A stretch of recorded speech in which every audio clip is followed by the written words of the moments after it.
So I want to welcome all of you to the Ben Shine Memorial Scientific Lecture. I think if Ben were alive today, he would have a very big smile on his face. I remember when we first had started the TDO Outcomes project, which he was a big believer in. He sent me this little monograph that was only about 70 pages, and it said missing data on it. And it was just kind of a very thoughtful, non-mathematical tract on the kind of inferences that you make on data that you never collect. And I read it, and it didn't really make a lot of sense to me. And of course, now I wish I had paid a little bit more attention. Back then, I was a lot smarter than I am now. And we probably could have saved ourselves a lot of heartache on the TDO Outcomes project, and we would have avoided having to do this groveling that we've had to do to Dr. Khatami, which I just hate. I just hate it when we have to admit that he's right. So our speakers today are leaders in their field on scientific inference and clinical trials. And I'm hoping that they will take this group and have us have a much more sophisticated understanding of what has to happen when we design our clinical trials and evaluate our literature.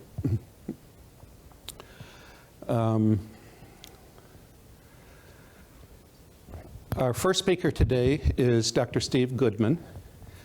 And he is, first of all, he's a physician. So he has a very good understanding of the kinds of conversations that we have every day with our patients. He understands the nature of that conversation of risk and treatment probabilities. But he's also an epidemiologist. So he's very familiar with the different kind of conversation that you have when you're studying not individual patients, but populations of patients. And that is a completely different kind of conversation that I don't suspect many people in this room have a very good appreciation of. And he's also a statistician and very involved in kind of a rigorous examination of the kinds of inferences that we make as scientists. And he's written extensively on this subject in some very profound and compelling papers that I think most of you are familiar with. He did this work initially at Johns Hopkins, and now he's at Stanford, and he's almost universally recognized as one of the best minds on this particular topic. So please give a warm TDO welcome to Dr. Goodman.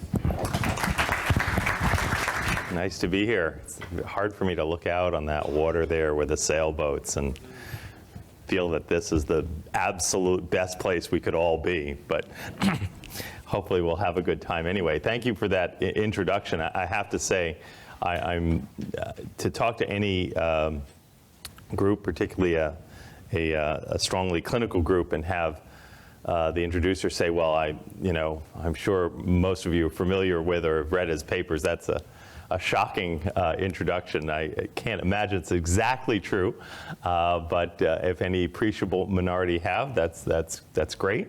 For those of you who haven't, I'll be going through a lot of that material here, hopefully in a somewhat entertaining and engaging way. It's sometimes hard to read certain words and equations and thoughts that are hard to digest when you're sitting there reading it on paper. So can sometimes come alive better in a talk. And actually, maybe unbelievably, I really love thinking about some of this stuff. Some of this stuff that a lot of you maybe thought was what you least liked learning when you were in school or since then, or avoid in the literature now. I find it's actually quite compelling. And it's quite compelling because the field, all aspects of medicine and science continue to have controversies. I mean, people argue every day about which is the right treatment, what's the right way to go, what's the right way to study it. And all of these arguments have their root in foundational issues, in foundational concepts that we don't spend our time looking at the roots of those issues, like what does risk actually mean. So we have the luxury of a lot of time today, comparatively. So we will be spending it in studying some of those foundational concepts. And I don't know exactly who you are in some sense, where you're at. So there will hopefully be some interaction, and I can actually modify the direction of my talk almost mid-course, depending on what I sense you would actually really like to talk about, or what would help you the most.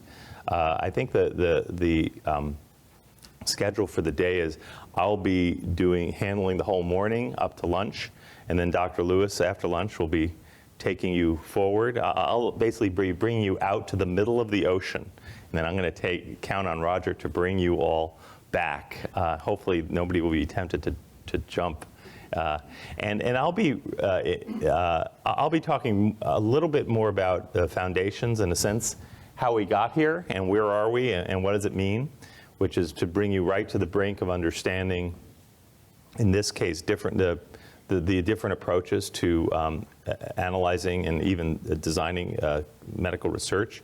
So I'll bring you right to the brink of understanding Bayesian approaches, which I hope you know that word. If not, I'll teach it to you. And then Roger, who's done a huge amount of work in the application of Bayesian approaches in clinical trials, we'll talk about that in the afternoon, and he'll also do some work with the articles that Gary has given him in terms of critical review. So here we go, with that as preamble. Oh, so what I'll do is I'll talk maybe for hour and 15 minutes. We'll take a break. There's no way we can go straight to lunch. You would all be dead.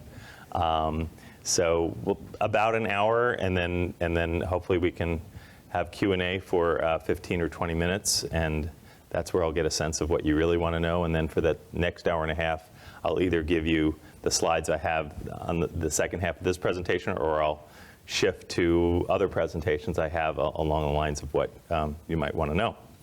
So here we go.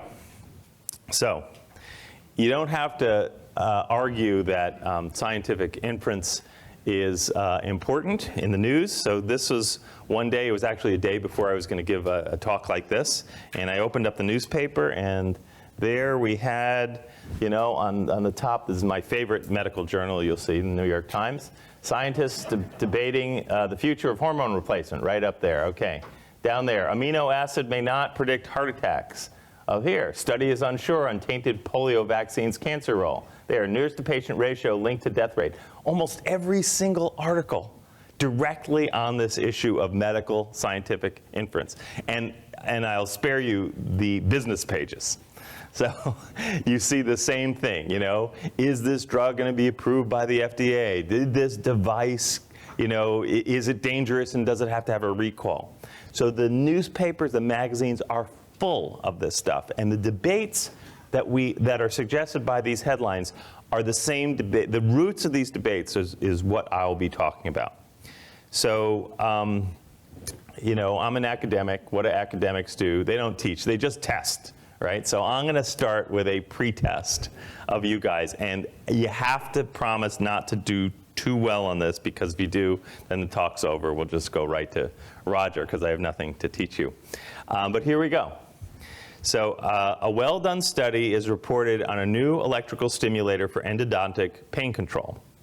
The authors state that it's turned out somewhat surprisingly, that is, they didn't think that it would have, very likely to have a big effect before the experiment, that it was actually effective in reducing, migraine pain, no, endodontic surgical pain. I'm sorry, I didn't completely modify the example. I tailor this to different audiences. And that the improvement in relief was 15%. That is 15% of people, 15% more people got relief with the device than not.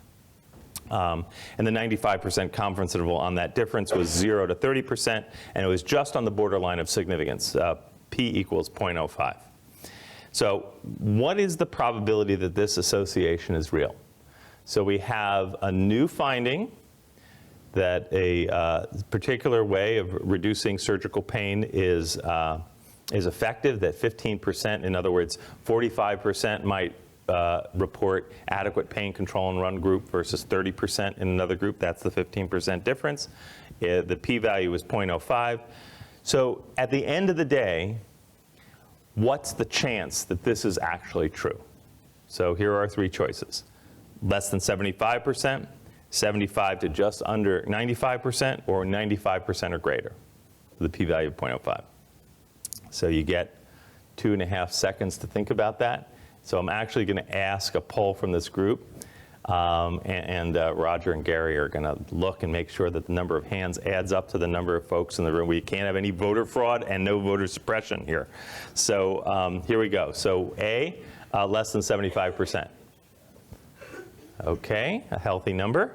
Okay, B, 75 to just under 95%. Almost nobody, few brave folks. 95% or greater. Almost nobody. I think we can just call it off right now. So you are, you're right. Does somebody who answered that way want to explain why they answered that way, aside from the fact that I sort of set up that, you know, everybody might get it wrong? Anybody? A lot of you answered. Now, I have to say there were a lot of abstentions there. I did notice. This did not go unnoticed by me looking at you. But so why? Anybody want to offer a reason why? I will tell you that for medical audiences, 95% say this. Okay? And what's interesting about these audiences, they're almost all, for some reason, very scared of answering any of my questions. But this question, they're not scared of answering. They're very proud to show that they understand statistics well enough to know that it's, of course, 95%. So you answered correctly, and I do want to get a sense from a few of you why. So you're bold enough to raise your hands. Okay, yeah. Because of the pretest probability. That's weighing so heavily on what the actual outcome is. Yeah, interesting. Okay. Anybody else want to either add to that or contravene that? Okay, well that actually is exactly right. That's exactly right. And I'm not going to, so, what? So, and we're not taught that. See, that pretest, that thing, that piece of information that I fed you is not normally fed to you in a paper, and folks don't know how to use it. Now, I'm not going to actually assume that because he gave me the perfect answer, and many of you answered correctly, that all of you understood exactly how we got there. So that's going to be a lot of what the talk is about. But that piece of information about that it was surprising and that affects the probability that the claim is true is what's completely absent from the conventional way that we look at analyze studies, and completely absent from the p-value calculation. So looking at the roots of that and exploring the numerical consequences will be something we will be getting to. But the fact that this is not well appreciated is seen every day. So these are things that are identified as cancer risks. Electric razors, broken arms, but only in women, fluorescent lights, allergies, breeding reindeer, beating a waiter, owning a pet bird, being short, being tall. And if you're not in one of those groups, oh, there's hot dogs, having a refrigerator. So I guess we're all at risk. Now you can just imagine if folks actually considered in any of these papers the prior probability, the prior plausibility that these things would be important risks, we might not have these claims. And in these days, you'll note that this is, sort of an old paper, but it's a great list. I could fill this list with genes. Gene. In fact, how many genes do we have? Like 23,000 genes. So for almost every disease, there's about 22,000 false claims. And this has been shown empirically. I'm not going to show you the result. That almost all the genomic predictors that we have come up with in the past decade with the new, the chips and the expression, none of them work. There's hardly a single one that's been validated. And yet we have this false positive generation, gigantic, genomic machine. And finally, we've come to begin to appreciate this, and claims have been moderated. But boy, in the early part of this decade, it was almost scary, and it's still happening to a great extent. Here's, again, my favorite medical journal, the New York Times. So here we go. Magnets lessen foot pain of diabetics, a study finds. This is actually, I'm going to highlight some of my favorite parts. A finding that runs counter to many previous studies. Now, you think this would have put them on notice that maybe, this might not be true, but apparently that's what makes it newsworthy. So you get 20 studies that show one thing, one that shows another. That's the one that gets in the newspaper. So let's look at the quotes from the article. These are the direct quotes. New York Times. We have no idea how or why the magnets work, but it's a real breakthrough. And while the study must be regarded as preliminary, so the guy has some humility, but the early results are clear and the treatment ought to be put to use immediately. So how often do you read that? So this creates a lot of cynicism and skepticism about science. It's really not good for science to have this sort of stuff. And then you get articles like this, and they say contradictory, improbable, and downright unbelievable conclusions from seemingly respectable clinical studies are surprisingly common and maybe on the increase. This is from the Washington Post. And you can find lots and lots of stuff saying this. And so it's not good for science in general, for medical science, and it's certainly not good for anybody who has to make a decision about what to do with the next patient, right? Because it's very, very hard to sift through what's true and what's not, and what is actionable knowledge, and what is just, a stepping stone to somebody's career. So there are lots. The next series of articles I'll show you relate to doctors' understanding of statistics. And I'm sorry I didn't find a survey of endodontists, so I apologize, but we'll assume that you guys would actually do better than these. So there's a long history of these. One of the first was in 1981. They asked 684 pediatric residents just two questions. One was about the correlation between two variables, and the number one choice that they chose, that the strongest correlation was 1.25. Well, for those of you who don't know much about correlation coefficients, you can't have a correlation of 1 is perfect correlation. You can't have one that's 1.25. So this was the number one answer.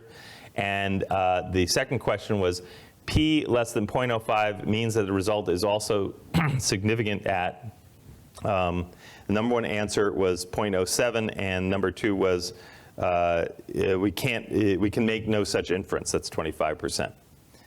MDs don't understand the relationship between the prior probability and the posterior probability.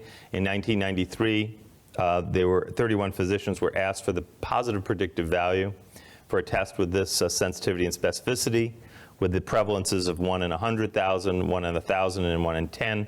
The correct answers were 0.003%, 0.3%, and 25%. The answers they gave were 50%, 55%, and 59%. In 1998, there was a study of 300 practicing MDs. They were interviewed about the methods they used to assess diagnostic test results. 246 of them said they used just the sensitivity and specificity. 8 said they used Bayesian methods. 3 said they used ROC curves. 2 used likelihood ratios. And of those who used sensitivity and specificity, 95% used them improperly.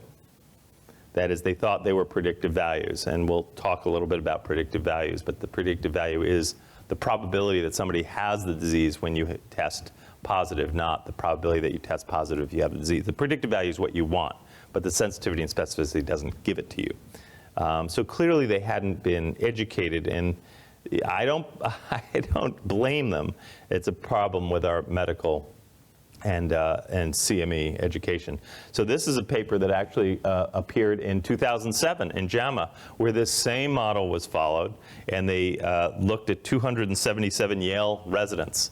So, they're at Yale, they're supposed to be really smart. They gave them a general, very general survey of research methodology. Actually, the test was the same test when I looked at this paper, I thought, boy, these questions look really familiar. Boy, and then I realized that it was the same test that we gave to our students, or almost the same test, in a 2-week course that we gave at Johns Hopkins at that time, an intensive course. And then I looked at I Google stalked the first author. She had been one of the students in that course. So she turned the tables on us. She took the test that we gave them, and she turned this into a publishable paper by giving it to all her colleagues at Yale, where she went to. So anyway, their average score on this test was 41%.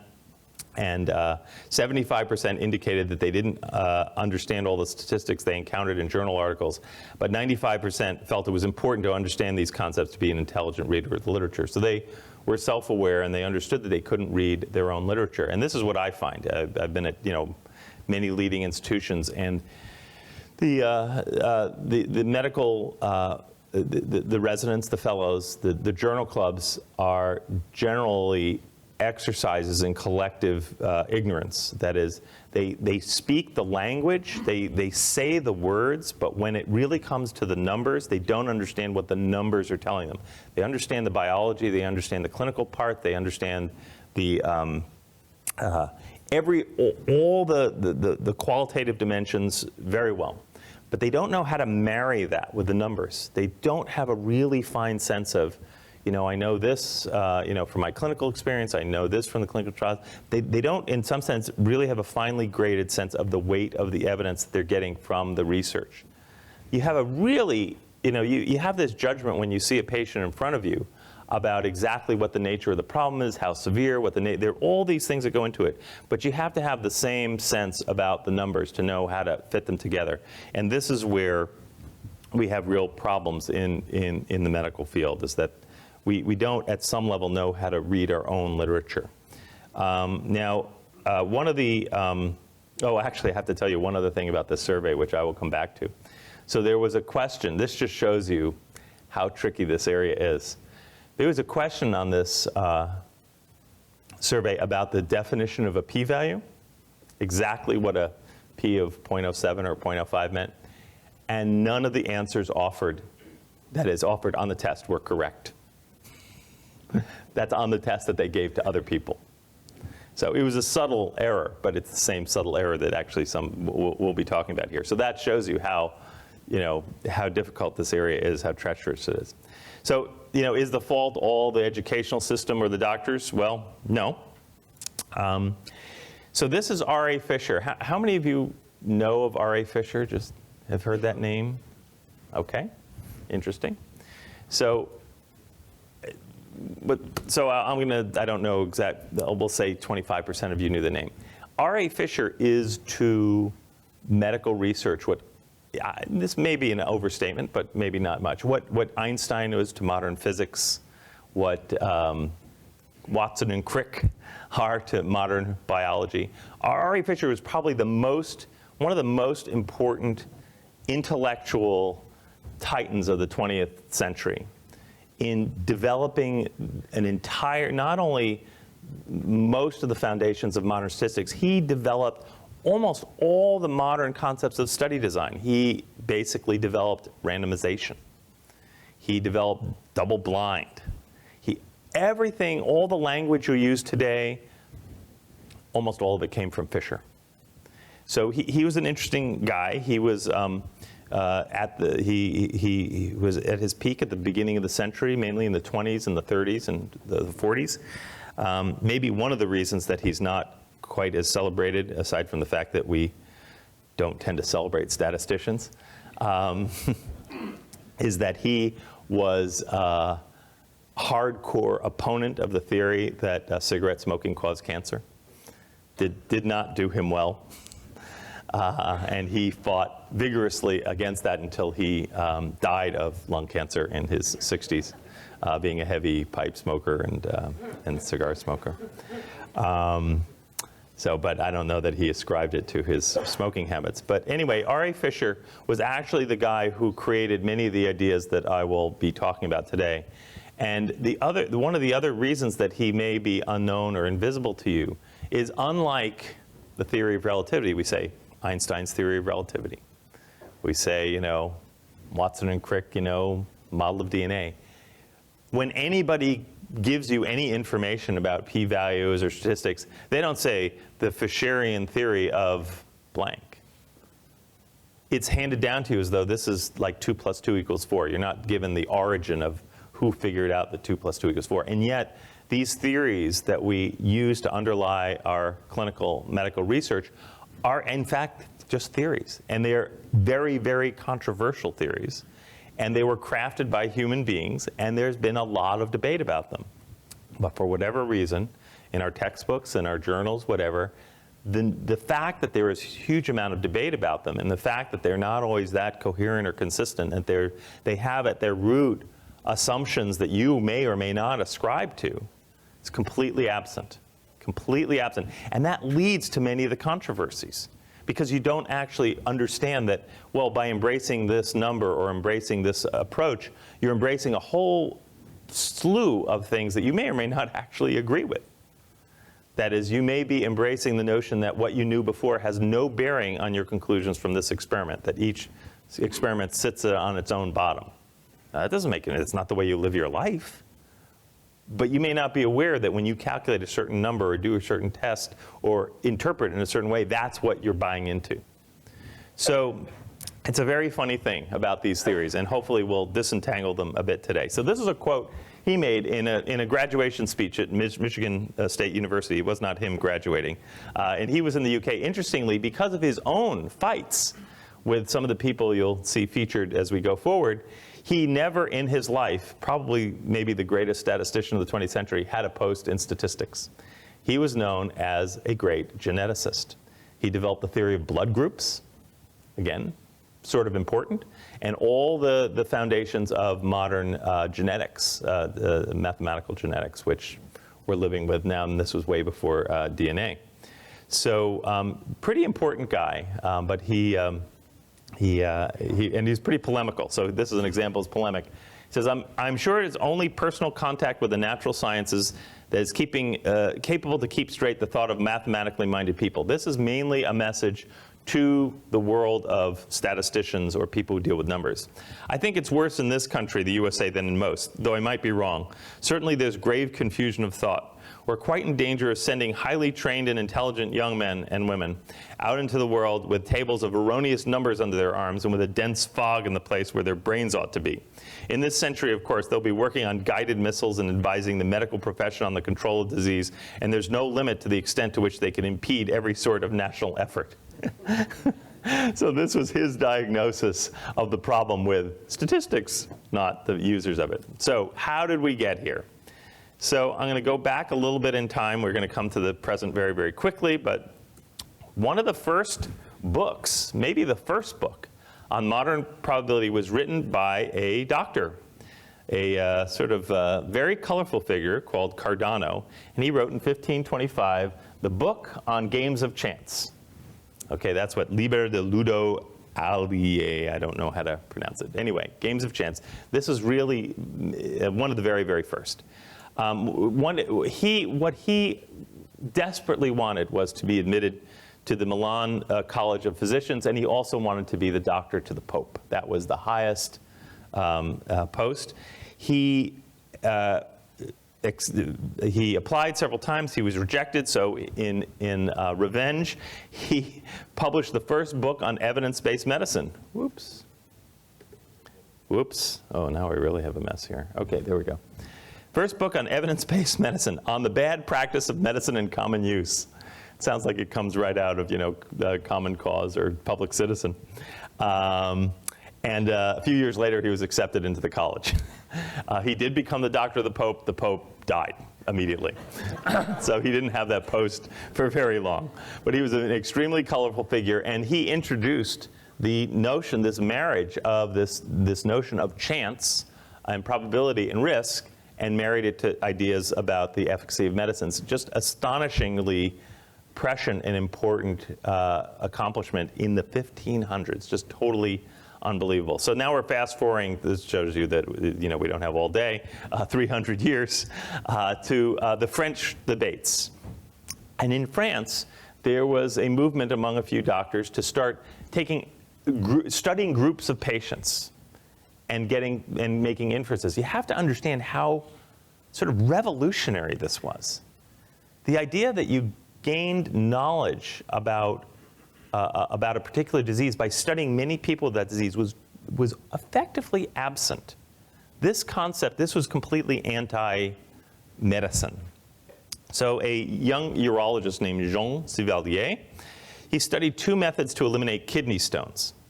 And he looked at the surgical approach, in which 78% survived, and something he had developed, I don't know actually exactly what it was the bloodless approach, 97.7% survived. And these are large numbers. This is pretty impressive. 5,700 in one group, 257. This would get into the the New England Journal at that time. Maybe it wouldn't. So, but this was not taken as prima facie evidence that maybe this bloodless approach might be a little bit better. So they appointed a commission in the French National Academy of Sciences to look at this data and decide, should we change practice on the basis of this? And you know who was head of that commission? Does anybody know? I wouldn't actually expect you to know. What?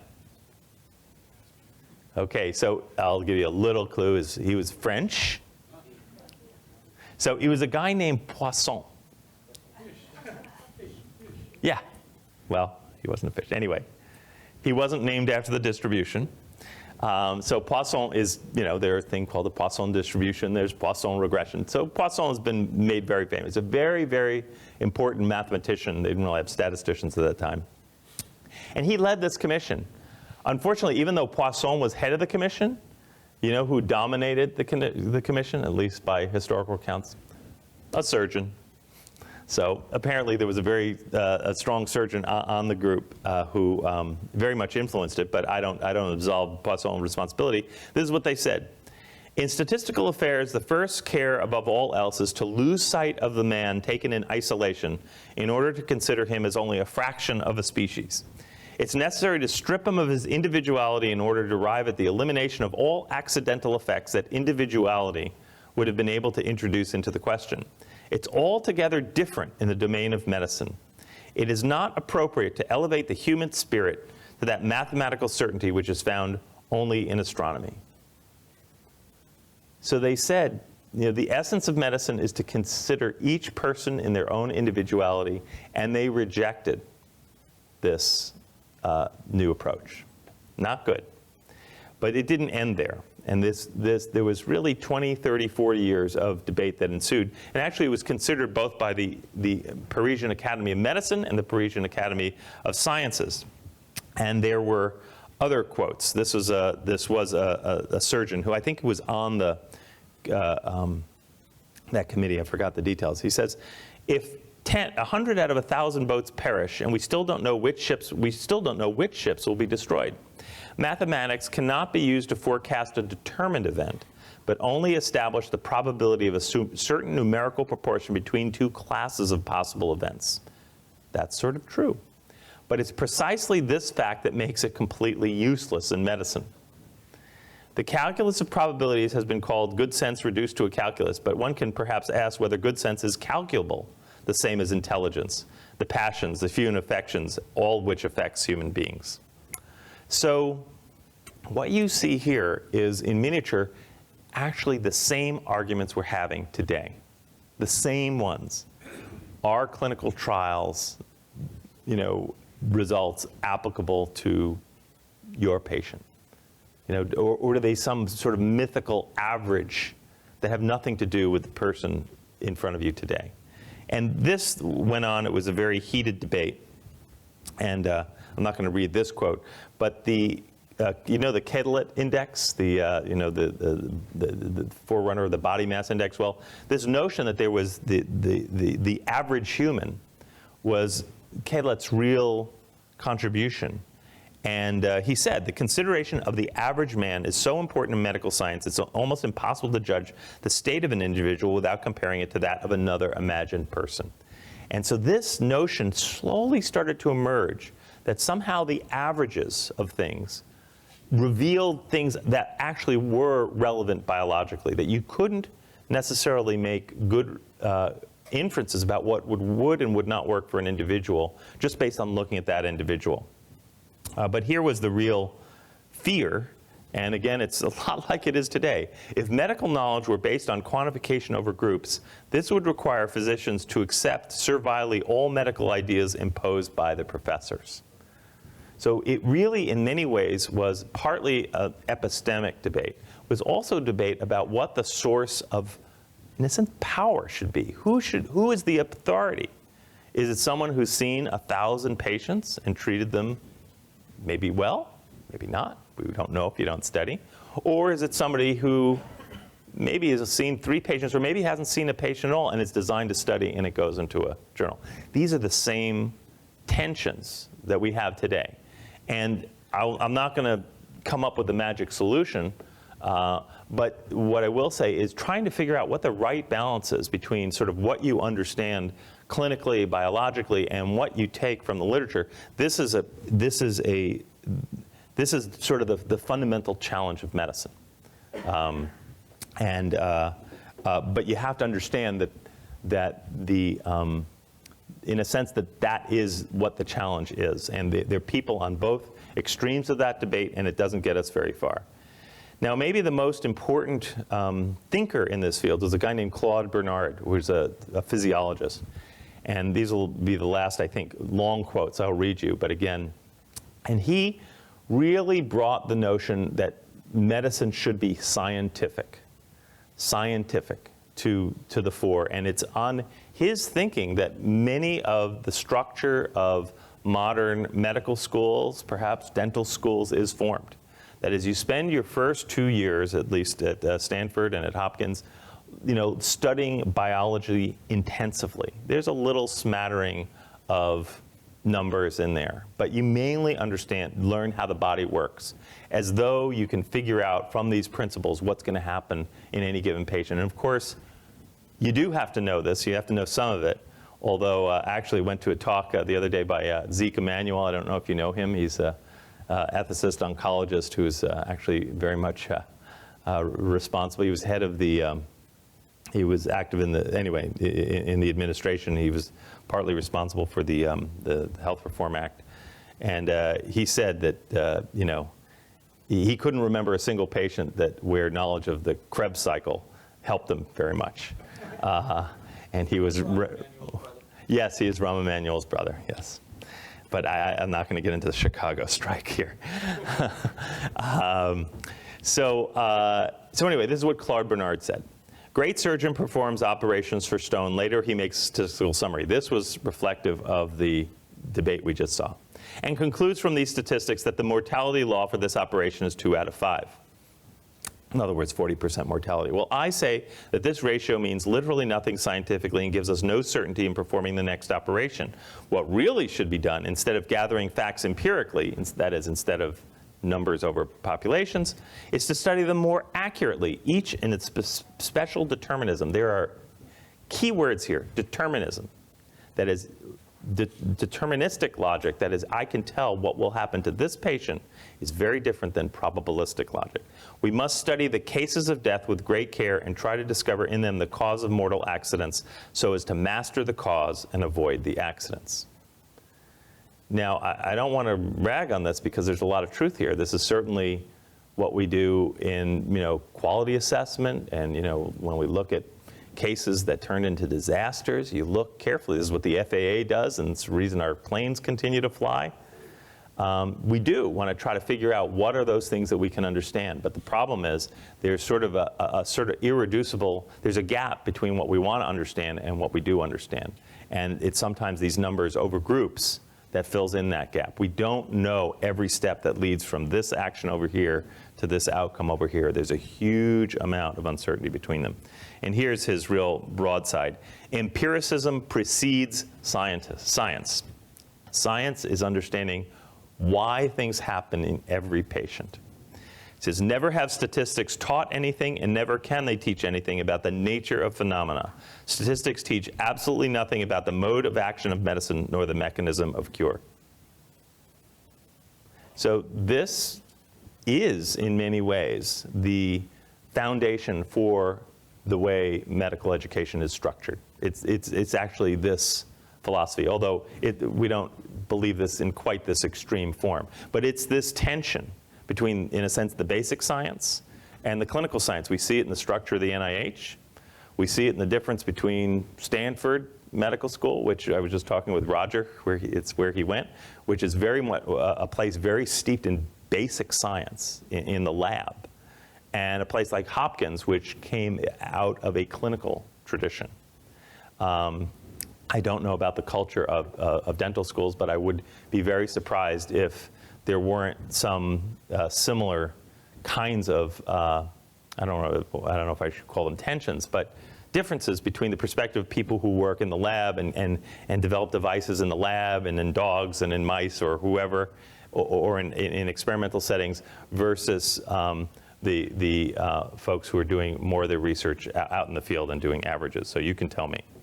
So what happened between then and now? Well, actually, I wore this tie.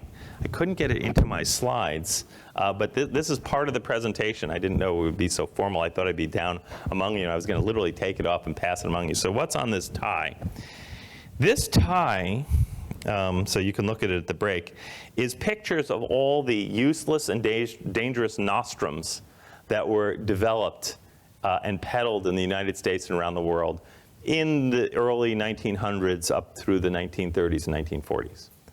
A huge, huge industry of bunkum. We have, it's a higher tech today. But then it really was a problem. And it was recognized as a problem. I mean, literally, as you may know, poisons were being peddled as medicines. And people were dying all over the place. They were just dropping dead. So what happened?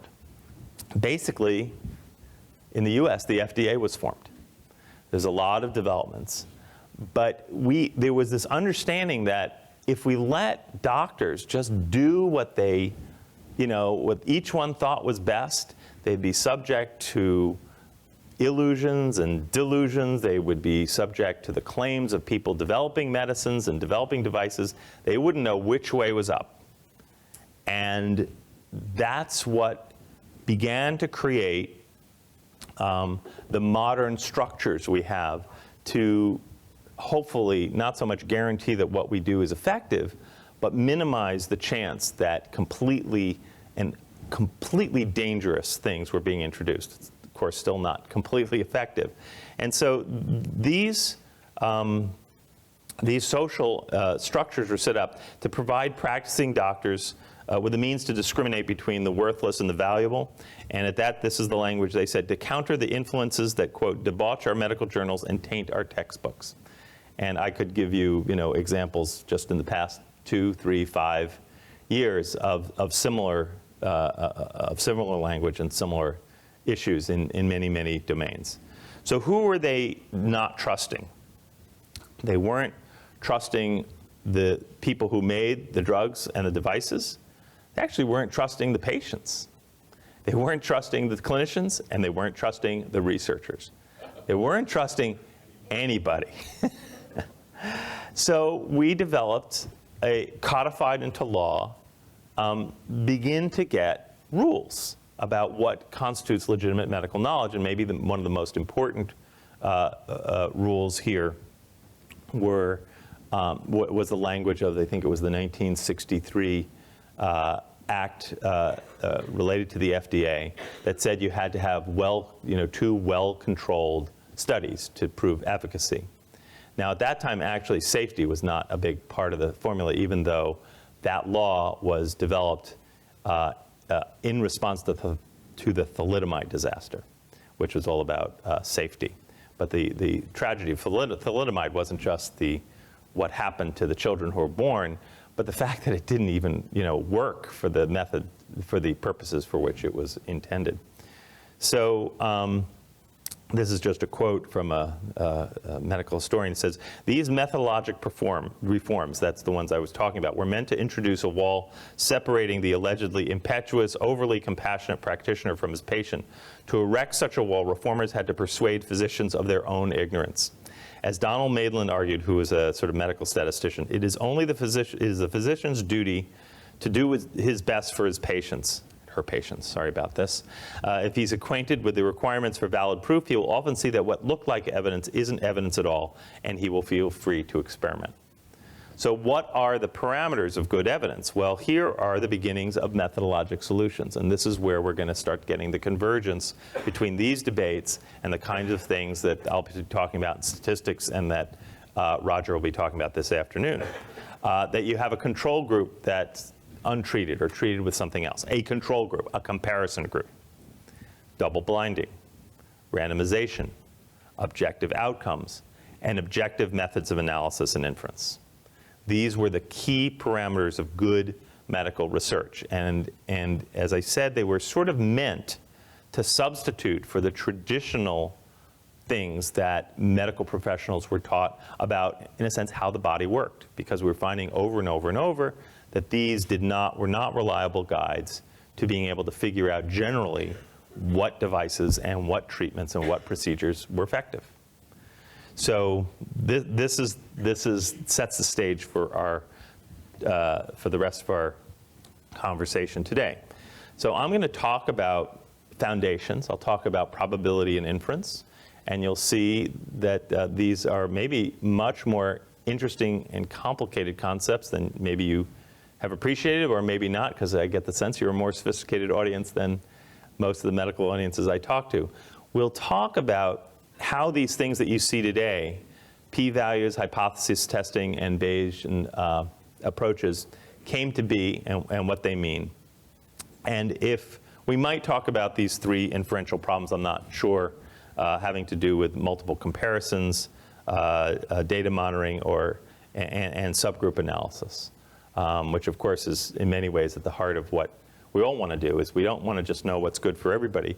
We want to know what's good for the patient in front of us, who might belong to an identifiable subgroup. They might be older. They might have a more severe infection. They might, is there a group you can identify who are sort of above the average, below the average, different from the average? Okay?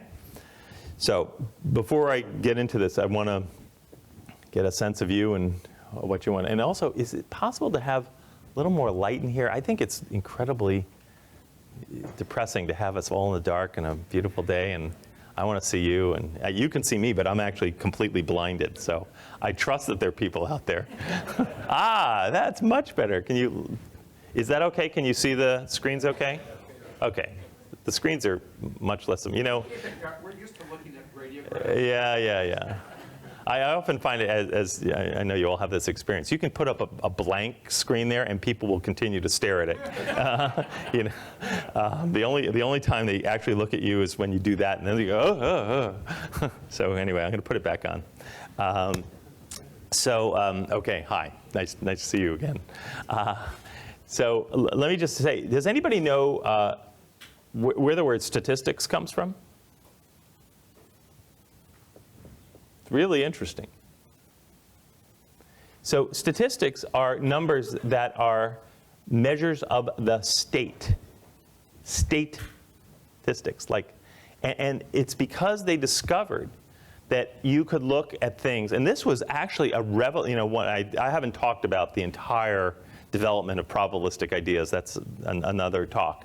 But it's really interesting, and one of the first places that we began to recognize that even though individual events were completely unpredictable, that averages over the state were predictable. The number of, I think, one of the first important papers in the most important publication in this was a publication by John Graunt called The Bills of Mortality in England, where they discovered that the causes of death, the rates of causes of death from year to year were remarkably stable.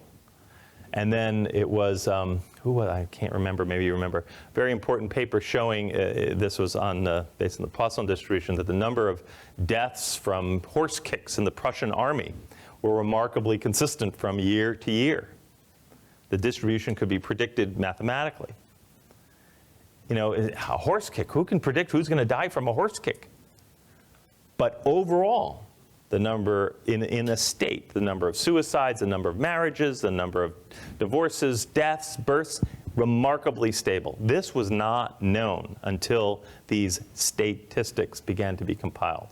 So that's where statistics comes from. It comes from the emergence in the 1700s and 1800s of the understanding that you could actually look at properties of groups and that those properties might be remarkably constant even though you couldn't predict who was going to die the next day. And that was a legitimate basis on which to base social policy and governmental decisions. So that's where statistics comes from. And it's remarkably apt. So anyway, I asked for questions, comments before I got into this next phase. Yeah. You mentioned that tension or conflict that you spoke of was evident even in the NIH. Yes. How does that manifest itself? Funding? Yeah. I mean, what grant proposals get, who's on the study sections, whether they're more basic science or whether they're more population science, the sort of level of certainty about mechanism, basically the kind of science that's favored. And now we have a very basic scientist, Francis Collins, who's set up his own institute within the NIH to focus mainly on T0, T1 translation. Again, I'm not criticizing this. I'm just saying that there is this constant battle between how much you invest in very, very basic explanatory science and how much you invest in, we'll say, clinical trials, clinical research, epidemiology. And at the NIH, the emphasis is clearly more on basic science. It's been changing. But as a result of that, we've had new institutes created, not at the NIH. So we had the creation of first ARC,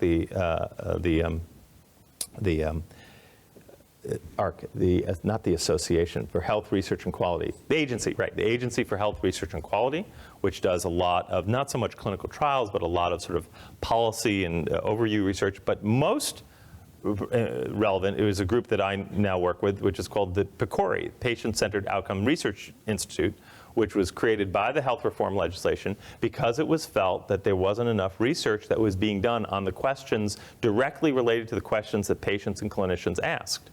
So this was supposed to be the Comparative Effectiveness Research Institute. So there is a new funding agency. It's actually formally not quite in the government. It's a quasi-governmental, designed $500 million a year, tax on the Medicare Trust Fund, that's designed to fund exactly the research that in some ways the NIH should be doing but hasn't been doing for the past 50 years.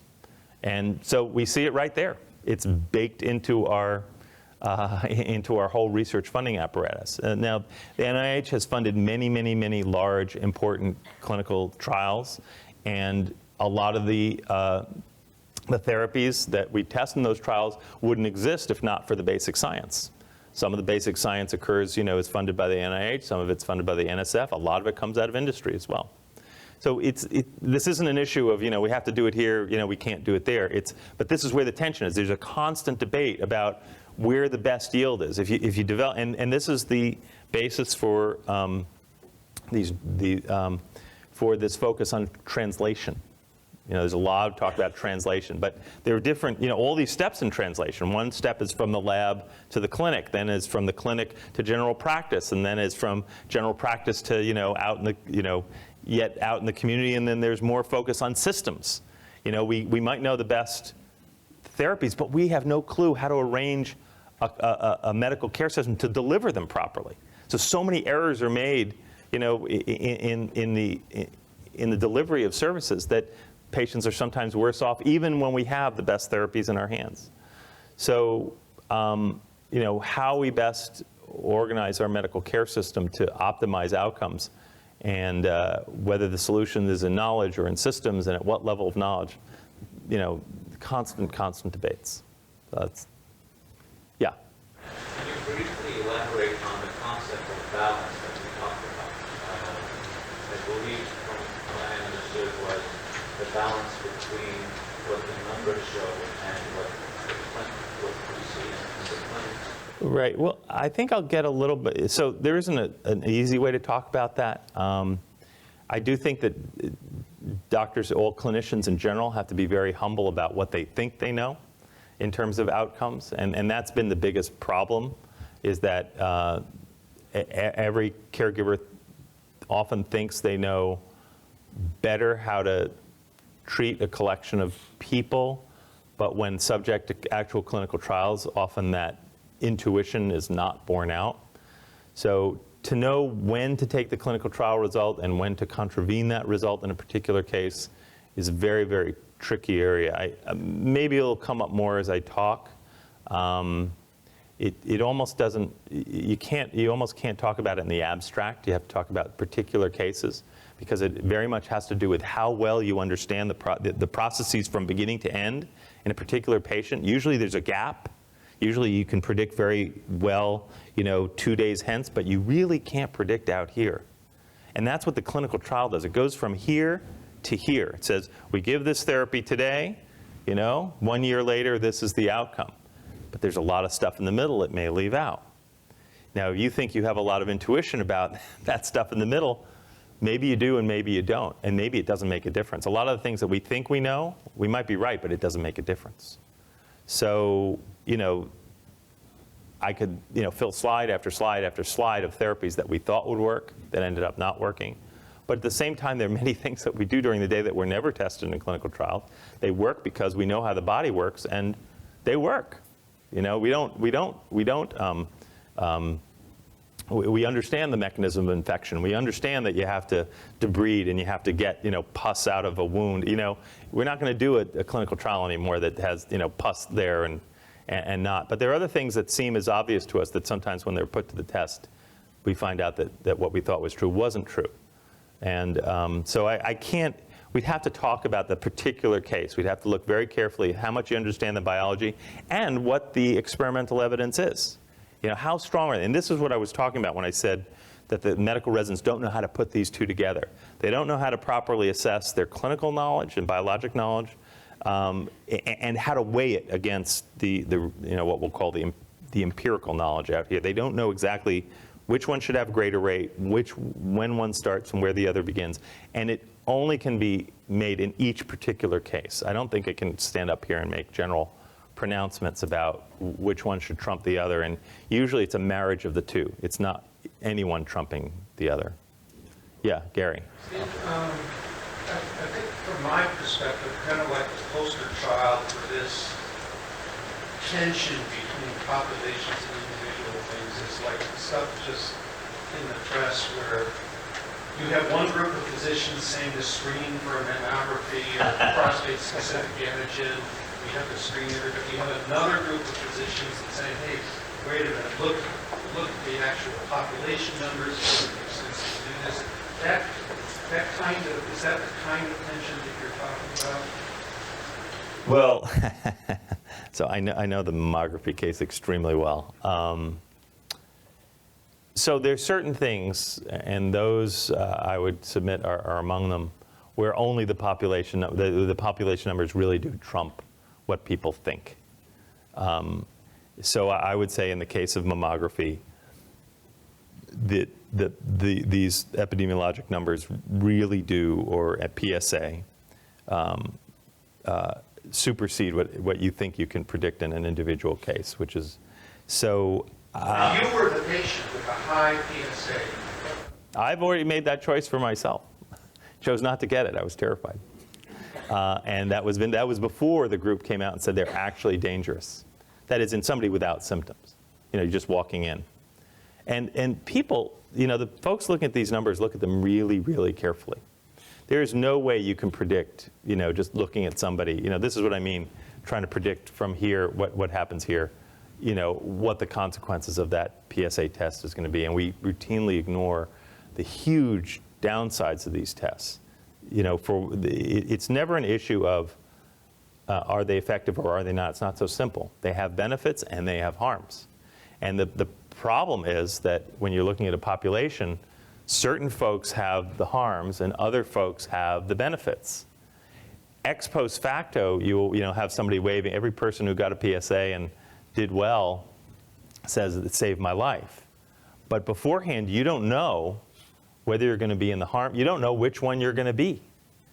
And also, the vast majority of those who did have their PSA or did have the mammography and quote-unquote caught it early may not have had, their ultimate outcomes probably were not changed by that catching it early. So that they feel like it saved their lives, but it hasn't.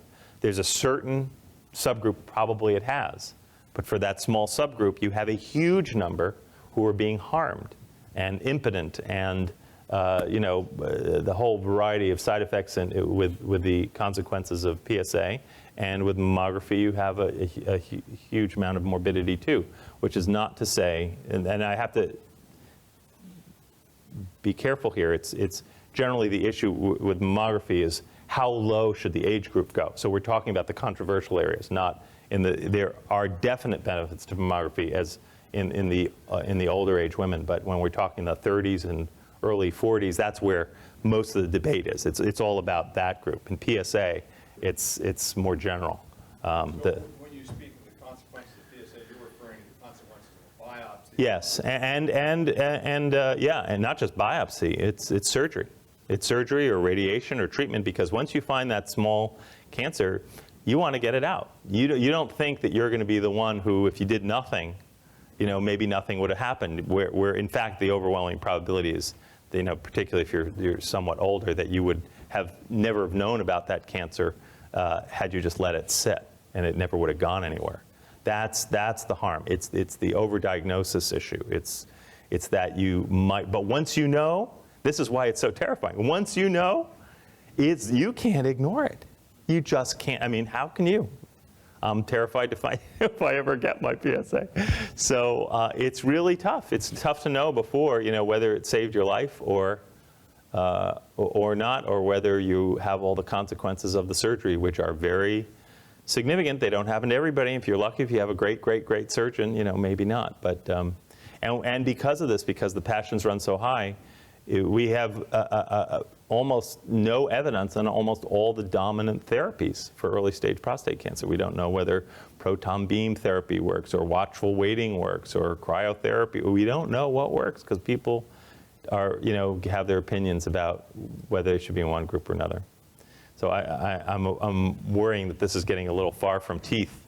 But I think the same issues apply across the board. So in those particular cases, I think that the population numbers trump, people's intuition about what might work or what. But in other cases where you're much closer to the biology, where you're much closer to, does this tooth survive? Or, will this person, need a, whatever, it's hard for me to speak in your language, a crown or a root canal or whatever.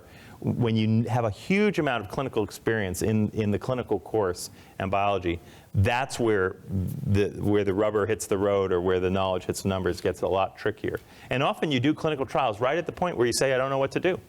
That's when you do the clinical trial, when you say, I really don't know what to do here. Yeah? I'm not sure everybody understands what you mean, and I'm completely clear I understand what you mean when you say the population issues trump.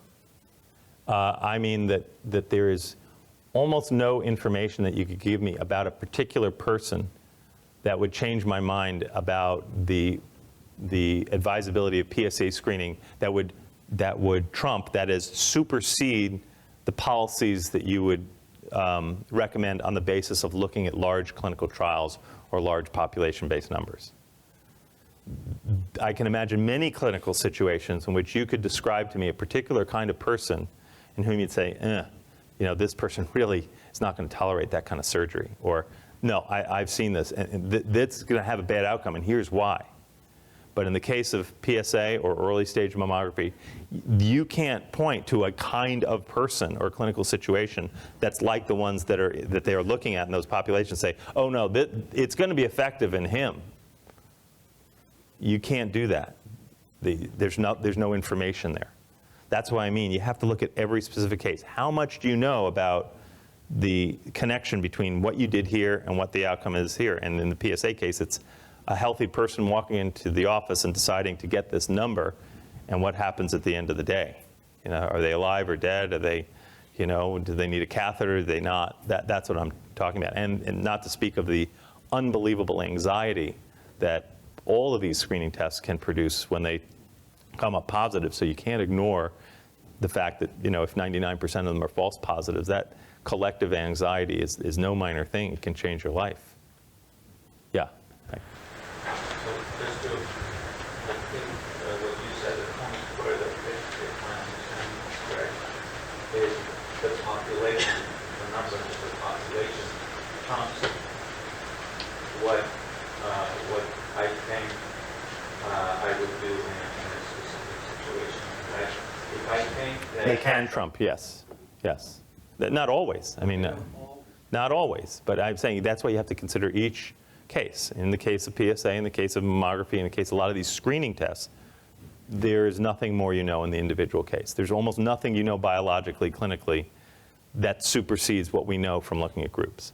In other situations, particularly things where it get much closer, you know, surgery, procedures, you know, things where you understand the mechanism, you know, almost all the way to the end, I think I can imagine, and I've seen it, you know, many times. Every time I go to the doctor, you know, you get advice, they do things, you know, not every single fact has been subject to a clinical trial, and you believe it because we know how the body works, up to a point, up to a point. Yeah.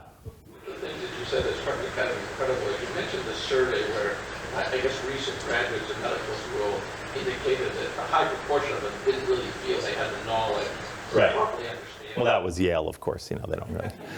The thinking when a physician graduates is going to balance the clinical experience. Yeah, but most physicians don't. I mean, they're not taught this stuff.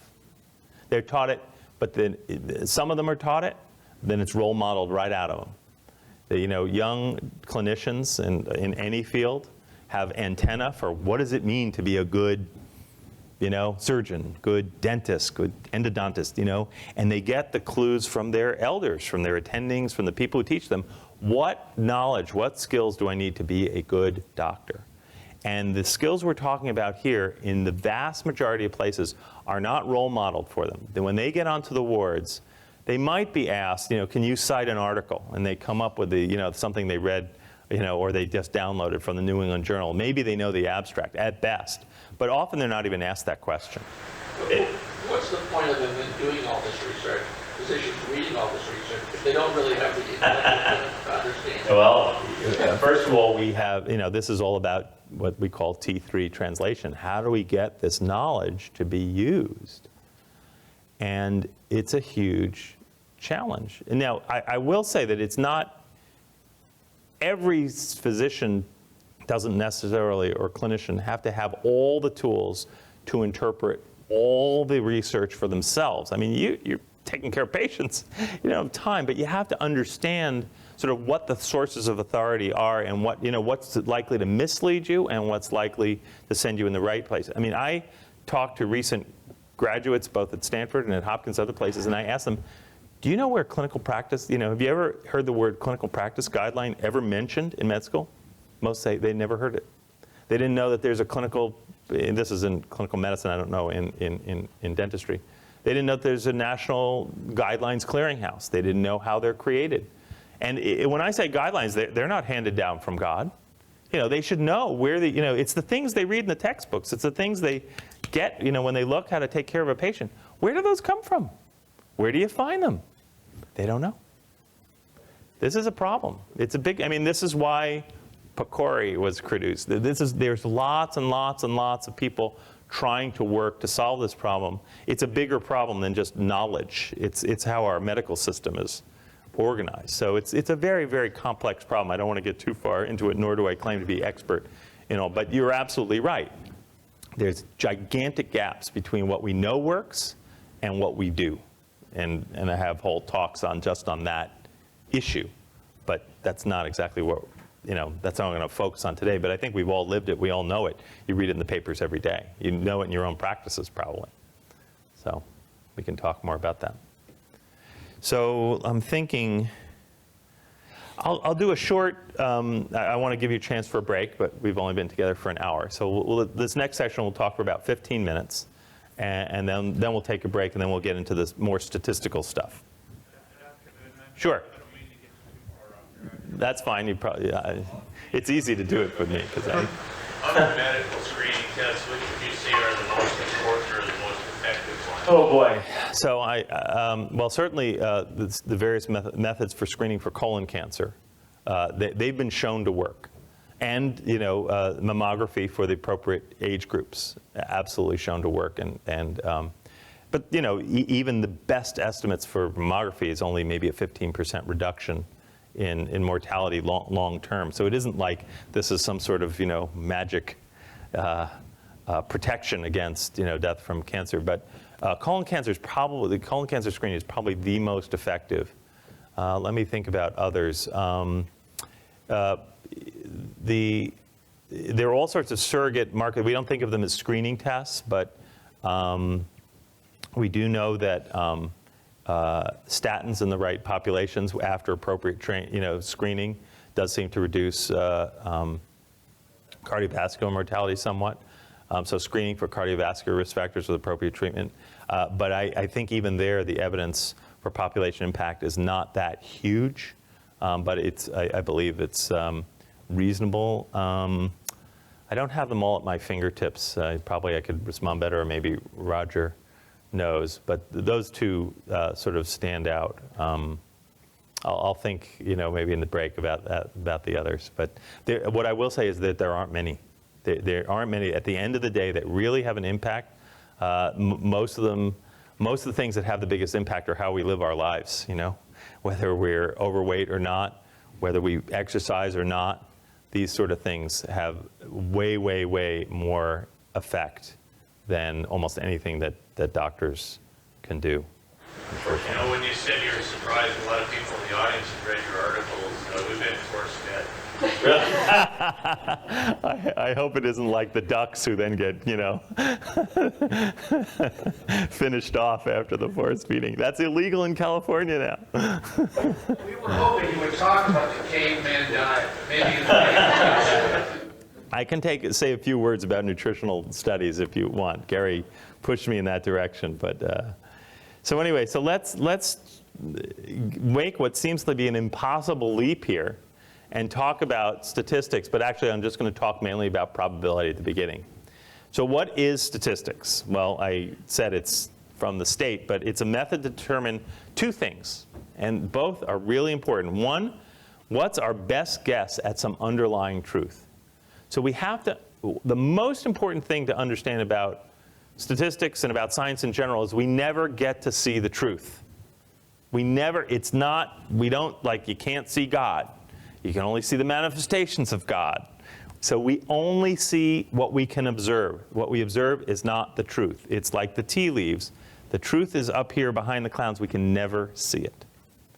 So what we have to develop are methods so we can read those tea leaves and try to figure out what the truth is. And in the case of medicine, it's how many people do better, at what risk, from a particular mode of clinical care. That's the truth we're trying to get at. What are those underlying rates? Okay?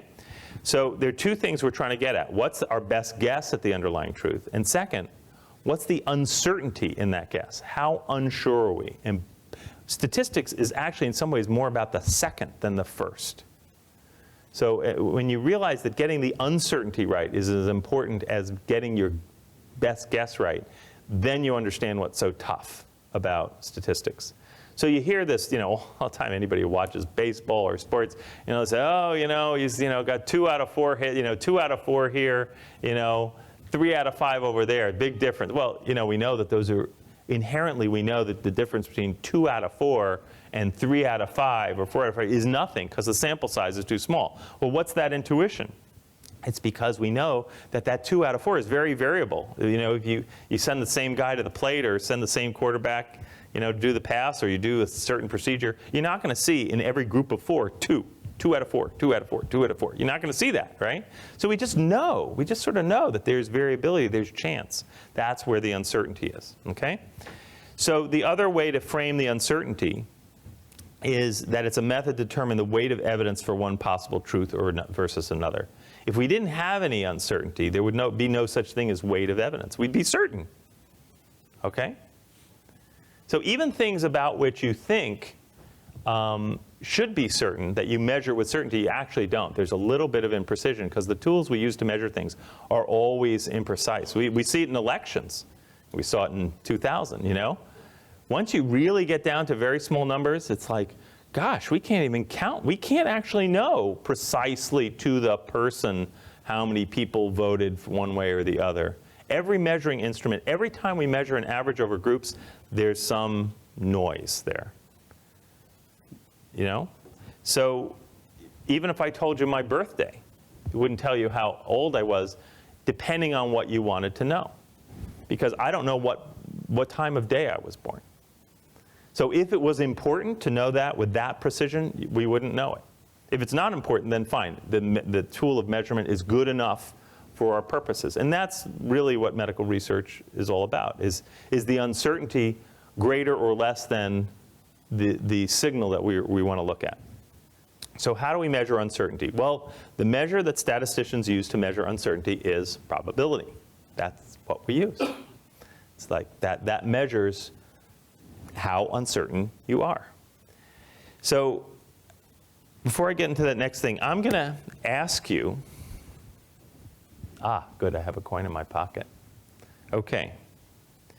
So I'm going to, you're going to have to take it from me because you can't see. I have a quarter here, and it's a quarter that I could spend at the gift shop. It's a legitimate quarter, okay? It has a heads, there's a heads, here's a tails. You just have to take it from me. Right now, actually, you're trusting me when you say that, so there's some uncertainty there. Okay, so I'm about to flip this coin, okay? I'm about to flip this coin.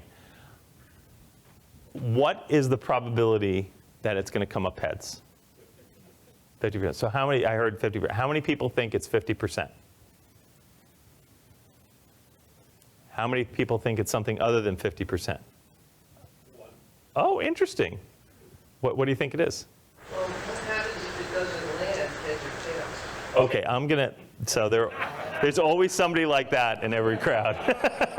Okay, so I wasn't trying to trick you. I'm going to catch it, and I'm going to lay it flat. So it will have one of only two outcomes. So I'll ask again, if it has one of only two outcomes, how many of you think that the probability of it landing heads is different than 50%?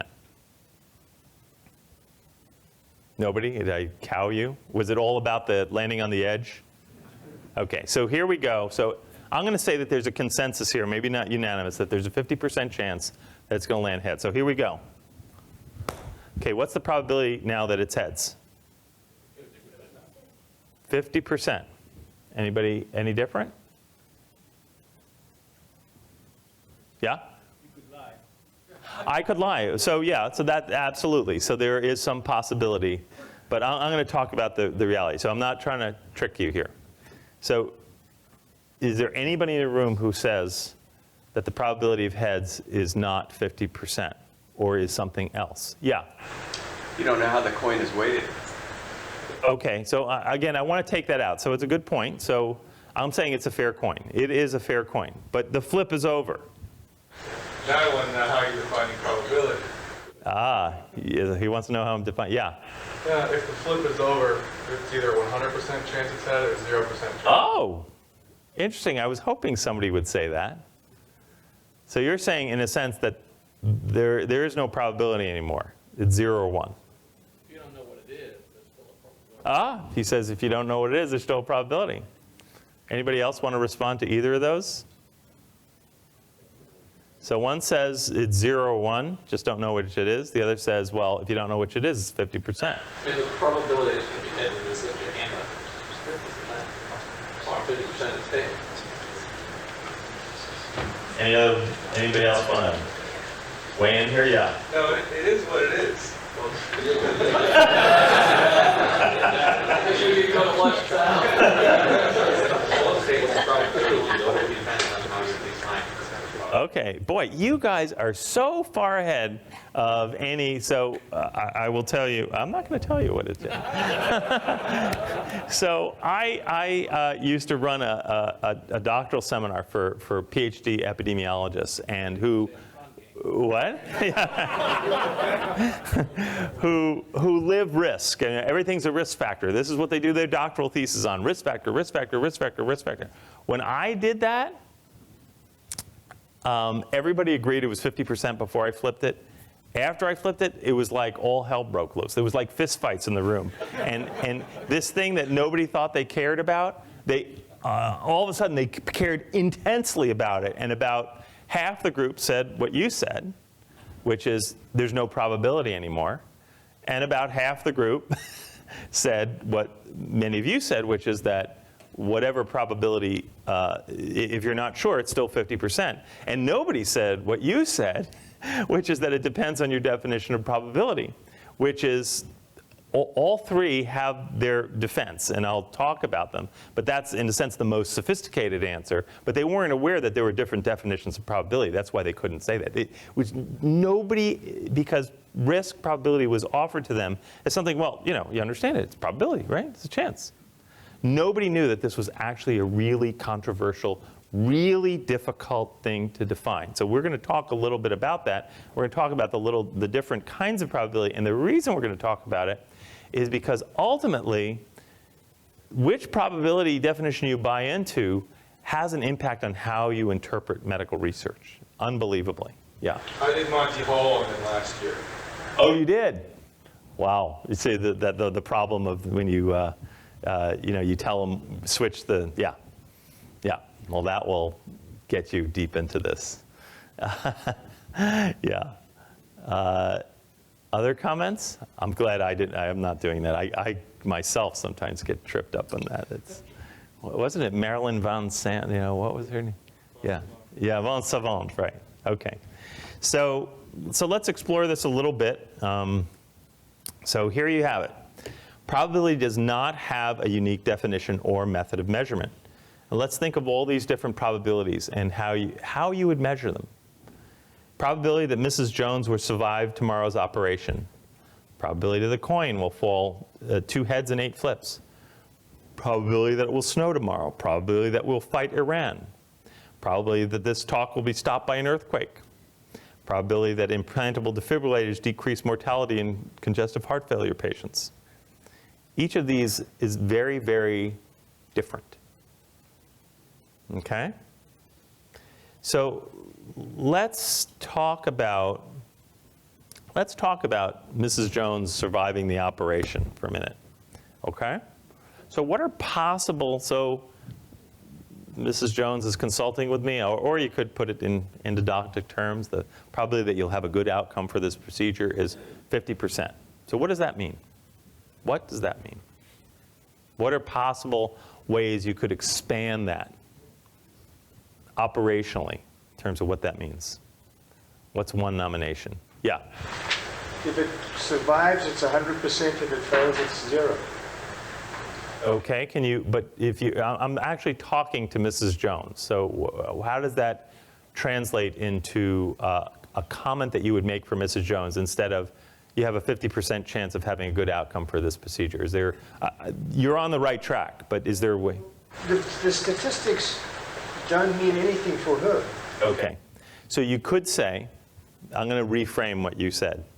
If we had 100 of you, either all 100 would have a good outcome, or none of the 100 would have a good outcome, and I have no clue which one it's going to be.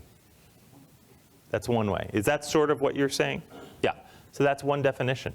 If we had 100 of you, Mrs. Jones, 100 identical copies. That's right, 100 identical copies.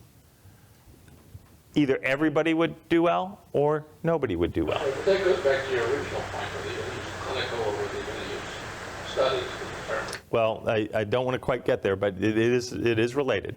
But I will point out that that is not empirically testable, because we don't have 100 copies of Mrs. Smith, or Mrs. Jones. So that's a problem. That's a problem for science. So what's a counterpart to that? What's a counterpart to that? You could say, well, actually, before I get to counterparts, let me get other nominations. So one definition of probability in that case is, if I had 100 people like you, they'd either all do badly, all do well, and I don't know which one.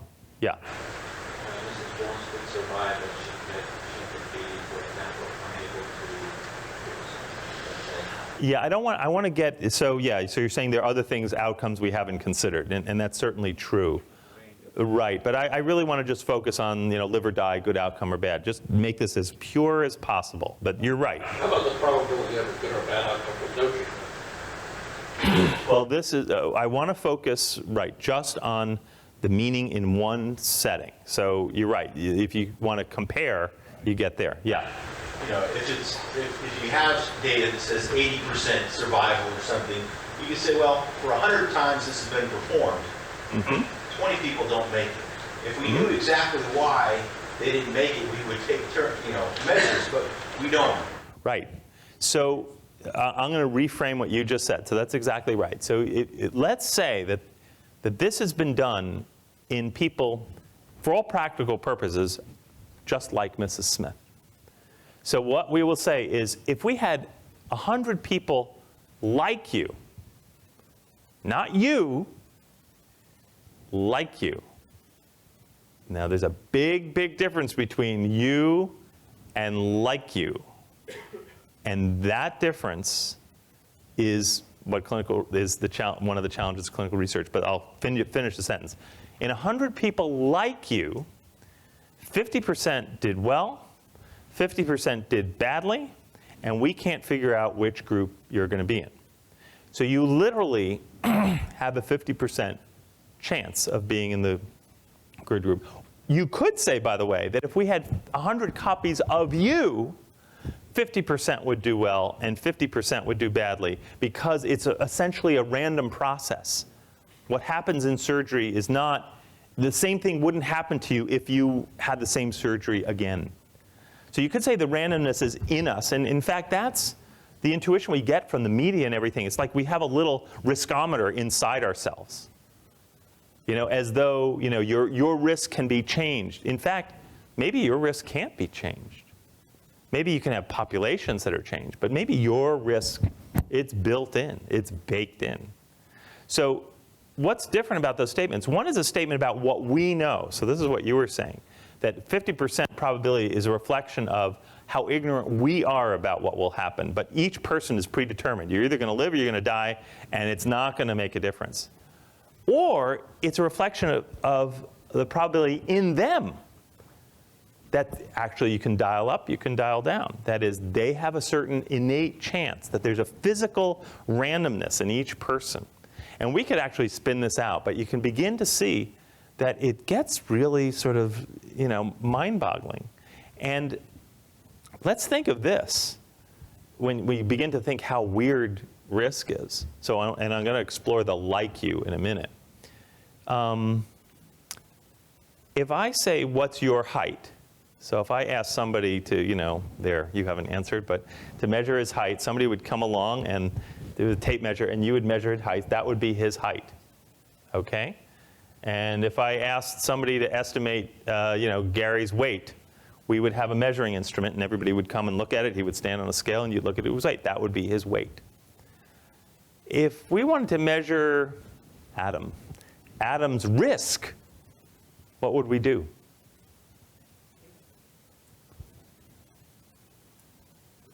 We couldn't measure it in him, right? Right, so what would we do? We would look for a population of people like him, and then we would measure what happened in those people. And then we would assign that number to him. Now that is really weird. So it's almost the only medical clinical characteristic that you measure in somebody else, and then you apply it to you. That is really unusual. Well, this is even weirder because so far we haven't factored the surgeon into the equation. Well, that's all right. So there's lots of parts of this process. That's the equivalent of, you know, you not knowing whether I'm a magician and I can flip this coin in a way that I can actually literally get. There's a guy at Stanford, Percy Diaconis, who's both a magician and a very famous probabilist, who can like take a coin and flip it heads, you know, 70 times in a row. He's unbelievable. You know about him. So yeah, so that's like the surgeon. You know, maybe the surgeon, maybe the randomness is all there, and maybe if you go to the right surgeon, you know, you'll get the same outcome every time. But the main point is that there's the randomness is before the outcome is observed. The uncertainty we have about an individual cannot be resolved just by looking at that individual. We have to look at a setup that we think is like that setup. And then the question is, well, what is like? What is like? So here's a setting in which randomness is, we bet a lot of money on it, which is our insurance policies, right? Insurance. You can go to different insurance agents, and you get life insurance, you get car insurance, and you get wildly different rates, right? From one guy you get $50 a month, the other guy $500 a month. Why are they different? They're different because they put you in different risk pools. But it's because they don't care what happens to you. They care, the only thing that matters at the end of the day is what happens to the risk pool, right? So they could be right. So they could put you in a group of endodontists who are above 30 years old in the United States. Then you're average. And they don't care anything about you as long as the average of the endodontist comes out in a certain way and they've priced it above that. That's all they care about. But when will they start caring about it? Well, they'll start caring about it if you want to insure your life for $50 million. Oops. Now they care about you because you can break them. So they're not just going to put you in that risk pool. Depending on the consequences, they might ask you to come in for a physical. They might measure your lipids. They might do a CT scan, you name it. Or they might just say, we don't insure anybody. But I fall in many, many risk groups. I fall in an infinite number of risk groups. They're all like me. But why is medicine not like insurance? Couple things. There are two things. One, the individual does matter. The doctor, the clinician, doesn't take care of the whole world. But they do take care of lots of people like that person. So it's not each person for themselves, but you are, when you sit in front of a patient, you're doing the best, you want to do the best for that patient. So the individual does matter. And two, this notion of like can't just be, we'll throw them in the risk pool and see how that does. It's only like on issues that are causally related to the outcome. That is, when I go in different risk pools, they don't care whether, my zip code actually affects my longevity or affects the probability that my car might be stolen. Maybe they do, maybe they don't. Some insurance companies ignored it. In the end of the day, they really just care the numbers in that risk pool. If they're stable, they can bet on it, period. That's it. But in medicine, the only things that we can really bet on are things that we think are actually related to the outcome for that particular patient. So we can't make a difference based on color hair, because usually color hair has no impact. Even if you could show that it's stable in all redheads. You can't do that.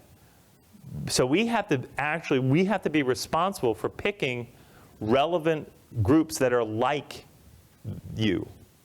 That are, if age makes a difference, then we have to separate our risk estimates on those over 50 and under 50, or within 50 to 55. So in medicine, we're responsible for the individual, and in doing so, we're interested in what's causal. That is, how do we define our subgroup so risk actually comes as close to what, in a sense, if we had a lot of you, we would see. Okay? And actually, we are up to break time. Let me just see how much further we can go. So I'm just going to put in this definition. We'll talk more about it after. So there are two types of probability. There are two fundamental types of probability. It sounds like you've been force-fed. One is called epistemic, or degree of belief probability.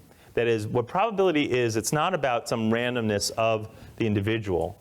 It's a reflection of how ignorant we are. How little we know, or how much we know. That's what epistemic is, degree of belief.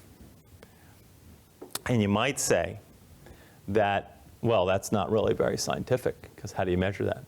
The other is called, many definitions, many labels, aleatoric, related to that, the games of chance. It's also called stochastic, frequentist, or objective, as opposed to subjective. Epistemic is also sometimes called Bayesian, but it's not really. Bayesian is a method of inference. It's not a measure of probability. But these two methods of inference from studies derive from these two definitions of probability, and I'll show you how that happens. And I'm going to show you how incredibly, even though we use the frequentist probability definition as dominant, I'll hopefully sensitize you to the fact that it's extraordinarily difficult to measure and define properly. That is, if we try to make probability look objective, what we're doing is we're hiding the subjective parts, which gets into that issue of like, which gets into the issue of what is the relevant group that we measure things in. It really gets very, very tricky. So here's an expanded definition of epistemic and then frequentist, and then we'll stop for a break. Epistemic probability actually has 3 different categories, which are all interesting because we all use them. We mix them up. So, and by the way, a degree of belief, we're accustomed to every time we turn on the TV to see this degree of belief probability. It's, but it's sort of a mix. It's the weather report. And we're very constant. What's the chance of rain tomorrow? 10%, 5%, 15%, right? We see that all the time. That in many ways is a degree of belief.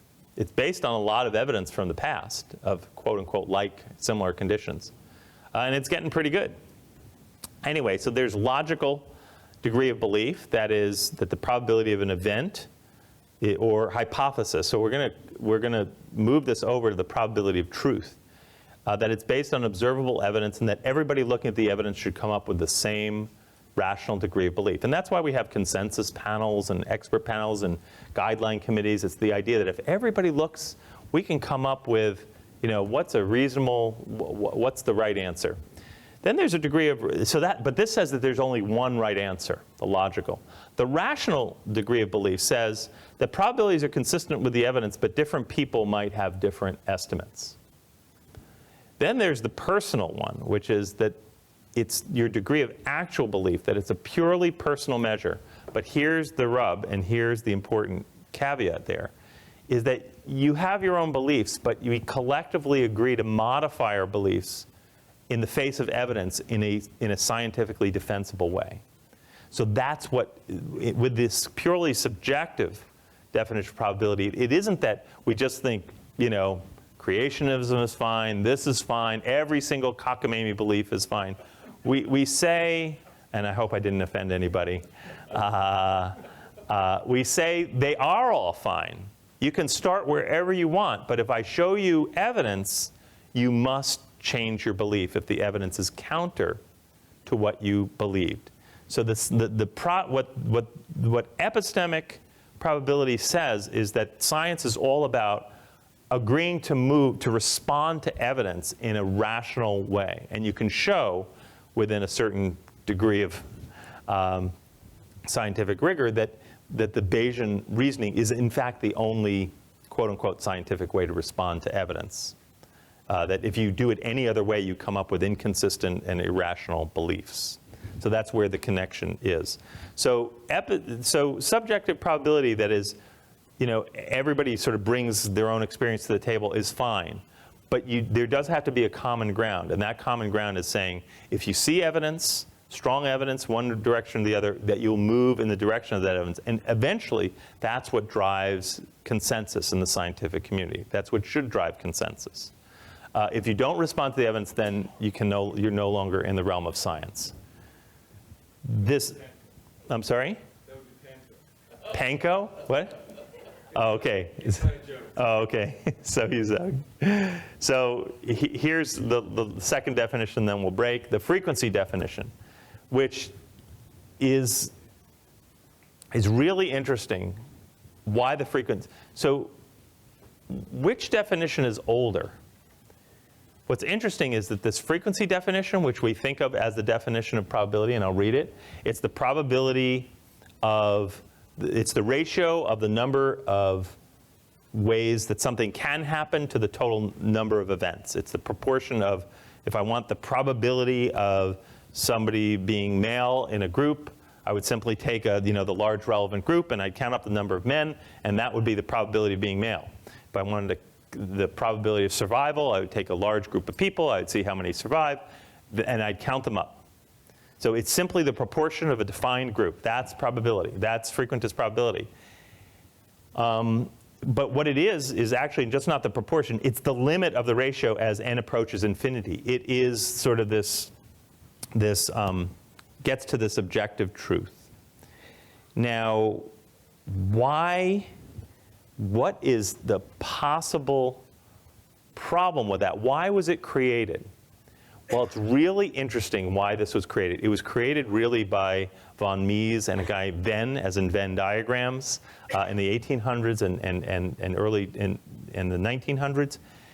It was because it was felt that a lot of the science having to do with probability wasn't really scientific in the way that the physics of heat and weight and mass and even Einstein was scientific. So they wanted to put probability on the same grounds as things like heat, mass, light, wavelength, all the things we could measure. So they defined it in such a way that it was observable. And this is precisely what von Mies, who was the mind, probably the most important thinker in this area, said, that you could measure probability in the same way you could measure height. You could measure it. But how, and it was observable. Everybody in this room looking at the setup would look at it and say, that's the probability. Because you could see it in front of you, because you'd have a collective, you'd have a group of people, a defined group of people, and you'd measure the ones with a characteristic, and that's it. And that was why frequentist probability was developed, is to put all the science of risk and probability on the same footing as the hard sciences. But that came with a big, big problem, which is that even embedded in the definition was as n approaches infinity. That is, you could actually never really see this thing. You had to imagine that if the group got larger, a lot of it had to do with imagining and defining what that group was. Well, what's the group? The group is people like me. Oops. Well, that's not necessarily very objective, right? Who you say is like you, the relevant group, and you say, I've seen patients like this, and because blah, blah, blah. And the other guy says, well, wait a minute, I think this other thing, it's whether I wish I could use the language of endodontics, but this issue of who the risk group is, how you define them, what's the right insurance policy for me? What's the actual probability that I'm going to die? Well, what are you going to take into account? How many kids I have, where I live, my education, my height, my lipids. What do you do? What's the right? That's really asking that question. Will we all agree? Is there any way that all of us would agree on what the right bet is that I will reach 70? You could measure everything. What happened to my parents, what happened to my grandparents, you name it. You just keep going. You'll never agree. And the same thing happens when we talk about clinical research. And we'll discuss a little bit why. So why don't we take a break there.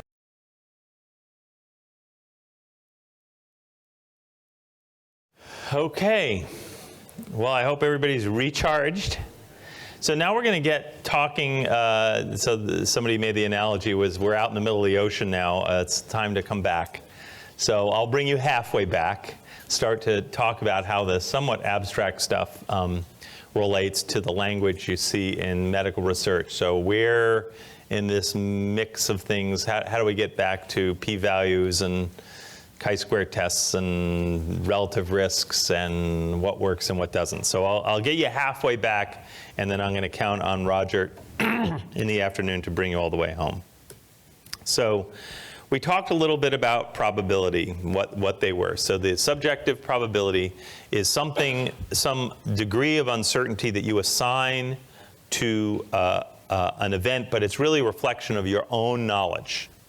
It's a reflection of your own uncertainty, your own imperfect knowledge. But that's not something that's, in a sense, scientific.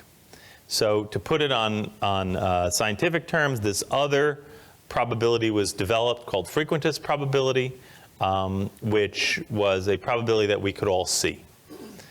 Although in actuality, we might not be able to literally see it, or we might not be able to agree on what it is we should be looking at in the sense of what's the relevant groups we should be looking at. And this particularly comes up in subgroups in clinical trials. What's the relevant risk? Is it the whole group altogether? Is it the older versus the younger? The folks with the long infection, the long-standing infection versus chronic versus acute? I mean, what are the relevant factors that separate groups into different risks? And this is where we get operational difficulties. So central to the notion of this stochastic or frequentist probability is the notion of a collective. And the key word that Monmi said was first the collective, then the probability. You don't look at the data and decide on the basis of the data where the groups are different. You decide beforehand what the group is you're going to look at, and then you measure. And that, of course, is what's behind ideas of pre-specification. That is, nothing counts unless you pre-specify the group. And lots of methodologic arguments about that. But that's an example of an operational issue in clinical research that arises from these definitions. There are also much subtler ones, which we don't have time to get into today, but they go into both the design and the analysis of trials, and actually Roger will get into some of them that have to do with being able to change the design of the trial as you go. Being very rigid about the collective, about what the random setup is, means that you start with a certain design and you don't stop. You don't change in midstream, because you have to uniquely say what the probability was of all the possible outcomes before you start. That's why the notion that you could change the design with an alternative approach, which Roger will talk about, is so difficult with this definition of probability. But that's where the notion of pre-specified rigid design comes from. It's directly from this notion of frequentist probability. So here's, I've alluded to some of these. What are some of the problems with this definition?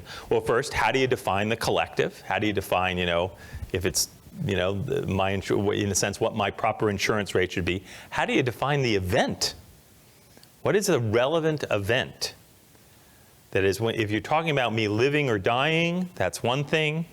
But, what happens if we start combining events? What happens if we say living or living impaired with a certain amount of morbidity, like in cardiovascular would be angina, unstable angina. What are all the kinds of events that are actually the same? So it isn't just the kind of people who are the same. It's what are the kind of events that we're going to collect together. Even death is not all the same. Because in the case of, let's say, mammography, there are lots of debates. Should we be only counting deaths from breast cancer? Or should we count all-cause mortality?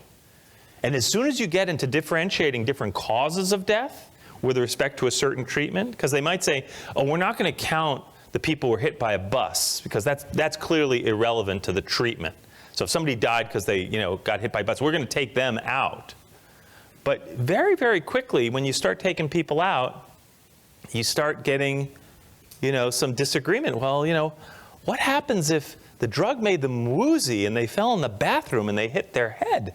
I mean, that's part of taking that drug. So, and also, then you have to have all sorts of blinding in the ascertainment. So this actually came up recently in FDA hearings on Avandia, which is an anti-diabetic drug, which is, a huge amount of controversy.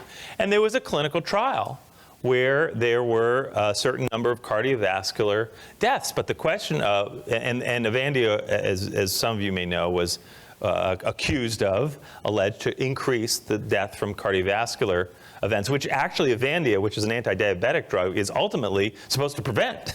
So this is really bad news if the outcome it's supposed to prevent through controlling blood glucose gets worse. But in looking at the clinical trial, huge amount of discrepancy and debate and argument about whether they classified the causes of death correctly. And obviously, if you know which group the patient is in, there might be bias. So this issue of what's the relevant event is not straightforward in clinical research. And yet, if you're going to have clear-cut, objective probability, you all have to agree on what is the event. But sometimes we can't. And then finally, and this is a subtler one, but I alluded to it, how can you define an empirical theory of probability? That is something that all of us should agree on, based, in fact, on an unobservable construct. And in clinical research, that unobservable construct, and you've heard this phrase before, if we repeated the experiment many times, we would come up with X. If we repeated the experiment many times? But you haven't observed. So that's out of the realm of observable. Again, it's different than your height or my weight. Let's imagine, let's doing this over and over, and we'll say, Well, exactly what will we do over and over? Will you make the same mistakes over and over? Will the blinding be compromised over and over? Well, as soon as you start saying, we're going to imagine it repeated, this is real world stuff we're talking about. This is not just flipping the coin. And many of you pointed out that I was entirely untrustworthy in flipping even the coin. So this is actually in real life, all this stuff that we just say automatically, oh, do the subgroups, imagine that if it was repeated many times, then it's no longer observable. It's a thought experiment. But we pretend as though it's objective reality. So this stuff, this arguments that we get into, I'll show you some arguments at the FDA, are real. They're real, but we don't recognize that they have their roots in a definition of probability that in fact is not so objective as it appears. Yeah. So I'm going to get into, so he's talking about Fisher. So Fisher didn't come up with frequentist probability, but he used it in his system of inference, and that's what much of this next hour is going to be spent on. So I'll get there.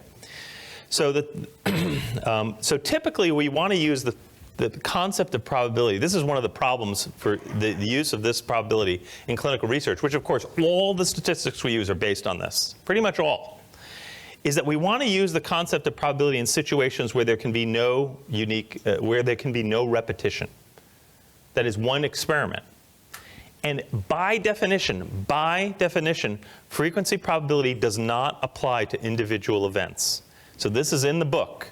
It says the question of what's my chance of dying, this is in von Mises' book, which is incredibly accessible. It's almost like a popular book. He says is not definable. He says that is not the subject of this book.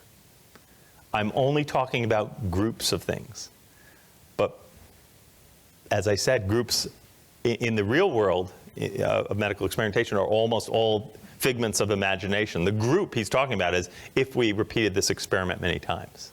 It's not this experiment. So in fact, the very foundation of this probability makes it very, very difficult to apply to unique experiments when we say, what's the probability that we could have gotten more extreme outcomes? Well, we didn't get more extreme outcomes. But we have to imagine that for, so this is a very deep point, but it's really an important one. And I actually wouldn't expect that you would hear it anywhere else, but maybe in this talk, because it's the kind of thing that probabilists and statisticians and philosophers talk about. It's not the thing that clinicians talk about. But it's where a lot of the debates that are several levels above arise from. It's from this fundamental notion. If you come at it with this notion that this basic construct probability is completely objective and scientific and has no subjective component, then you can't figure out why the subjectivity comes in the arguments later on. You can't figure out where it came from. The point is, it was baked in right from the beginning. That we're not all looking at the same thing. We're not all looking at a set of studies or the equivalent of a population of 1 million people and count the number of redheads. That's not what it is. We're looking at one study. So now this other conception of probability, epistemic or degree of belief, has its problems too. Okay? How do we measure it? Do I just ask you what you feel? Do I ask a lot of people like you what you feel? That is, experts in the field? Do I, what happens if people disagree? Is it scientific? Can it be used to establish truth? And as I said, if you look at as science as not as, sort of what you and I agree on today, but how we will agree to respond to evidence, then that's the secret here. But still, this is an issue, and Roger will talk a little bit about how this is dealt with in clinical trials, and what this is really about is what are called the priors, the prior probability, which I think many of you have read about and was embedded in my first example. What happens if people who have different priors come to the same evidence? Where will they end up? And that has to be incorporated into the analysis and design of the trial. And I think he will probably talk about that, right, Roger? Different priors? A little bit. Okay. So now let's get to inference. So we've talked, really probability is at the foundation. Inference is how we draw conclusions from this, and in particular in comparative studies. So here I'm going to make an analogy between medical inference and then statistical inference. So in medical inference, we have sort of two processes. We have a variety of illnesses, right? And when we go in the deductive direction, which is what I did in my first years of medical school, you become a walking textbook. That is, for illness A, here are the symptoms, you know? Illness A, cough, rash, and splenomegaly. Illness B, cough, fever, rash, and where's the third? And angina. So each one, you know the what's going to happen if somebody has that condition. Okay? And this could also be different procedures. You know, if you do this procedure, these are the probability of this array of outcomes. If you do this other procedure, this is the probability of those array of outcomes. But in my third year of medical school, I found I was a walking idiot because I wasn't handed the diagnosis. You know, this is when I went onto the wards. So they said, well, the woman in room B has a fever, angina, and splenomegaly, which doesn't match exactly any of these. And I had to go in the inductive direction. I had to go from the sign, what I could see, to this illness that actually is a construct that I couldn't, you know, she didn't come with the answer on her forehead, you know, like in the textbook. You had to figure it out. And that's hard. So it's easy to go in this direction. So, you know, the first 2 years of school, you think you're really smart until you're confronted with this information. You have to go backwards. And that's the art of medicine. And it's the same thing in statistics. So we have a little bit of scrambled up symbolism here, is that you have different hypotheses about what the truth is. So here's a hypothesis that this is supposed to be a delta, that there's no difference between treatments. And then from that, you can crank the formulas and you can figure out, well, what's the probability I will observe this if I do an experiment? And if the difference is 5%, what's the probability that I will observe a 5% difference in the opposite direction? What's the probability I will observe nothing? So this is what you get to see, and this is what you get to infer. So even though we have formulas from going from this direction, from the underlying unseen truth to what we will see, what we really want is to go back from what we see to the underlying unseen truth. And that's hard. That's the inductive direction. Okay? The fact is, as you will see, that this direction, the deductive direction, is in a sense the direction of frequentist probability. That is, if we knew the truth, we could predict what we would see. But what we want to know is, given what we see, what's the truth? What's the probability of the truth? That is the domain of epistemic inductive inference, and at the core of that is Bayes' theorem, which is the only inductive inferential method that we know of, really, that's completely coherent. And what Bayes' theorem says, which I think most of you know, is that the odds that and this is literally the mathematics of it, so I put it in the form of odds, but odds are just another form of probability. So qualitatively, hopefully, this will be clear what this is true. What this is about is that the odds of the hypothesis true before seeing the data, which are called the prior odds or prior probability, times something called the Bayes factor, which is the data component. So this is the subjective component. This is sort of the subjective probability that I talked about before. This is the as close as we come to the objective component, which is called the Bayes factor, and we'll talk about where p-values fit in there. And you finally get a final odds that the hypothesis is true. And the way this is actually written out in an equation is this, where in terms of notation, this is the probability that a hypothesis, either the null hypothesis or alternative, given the data.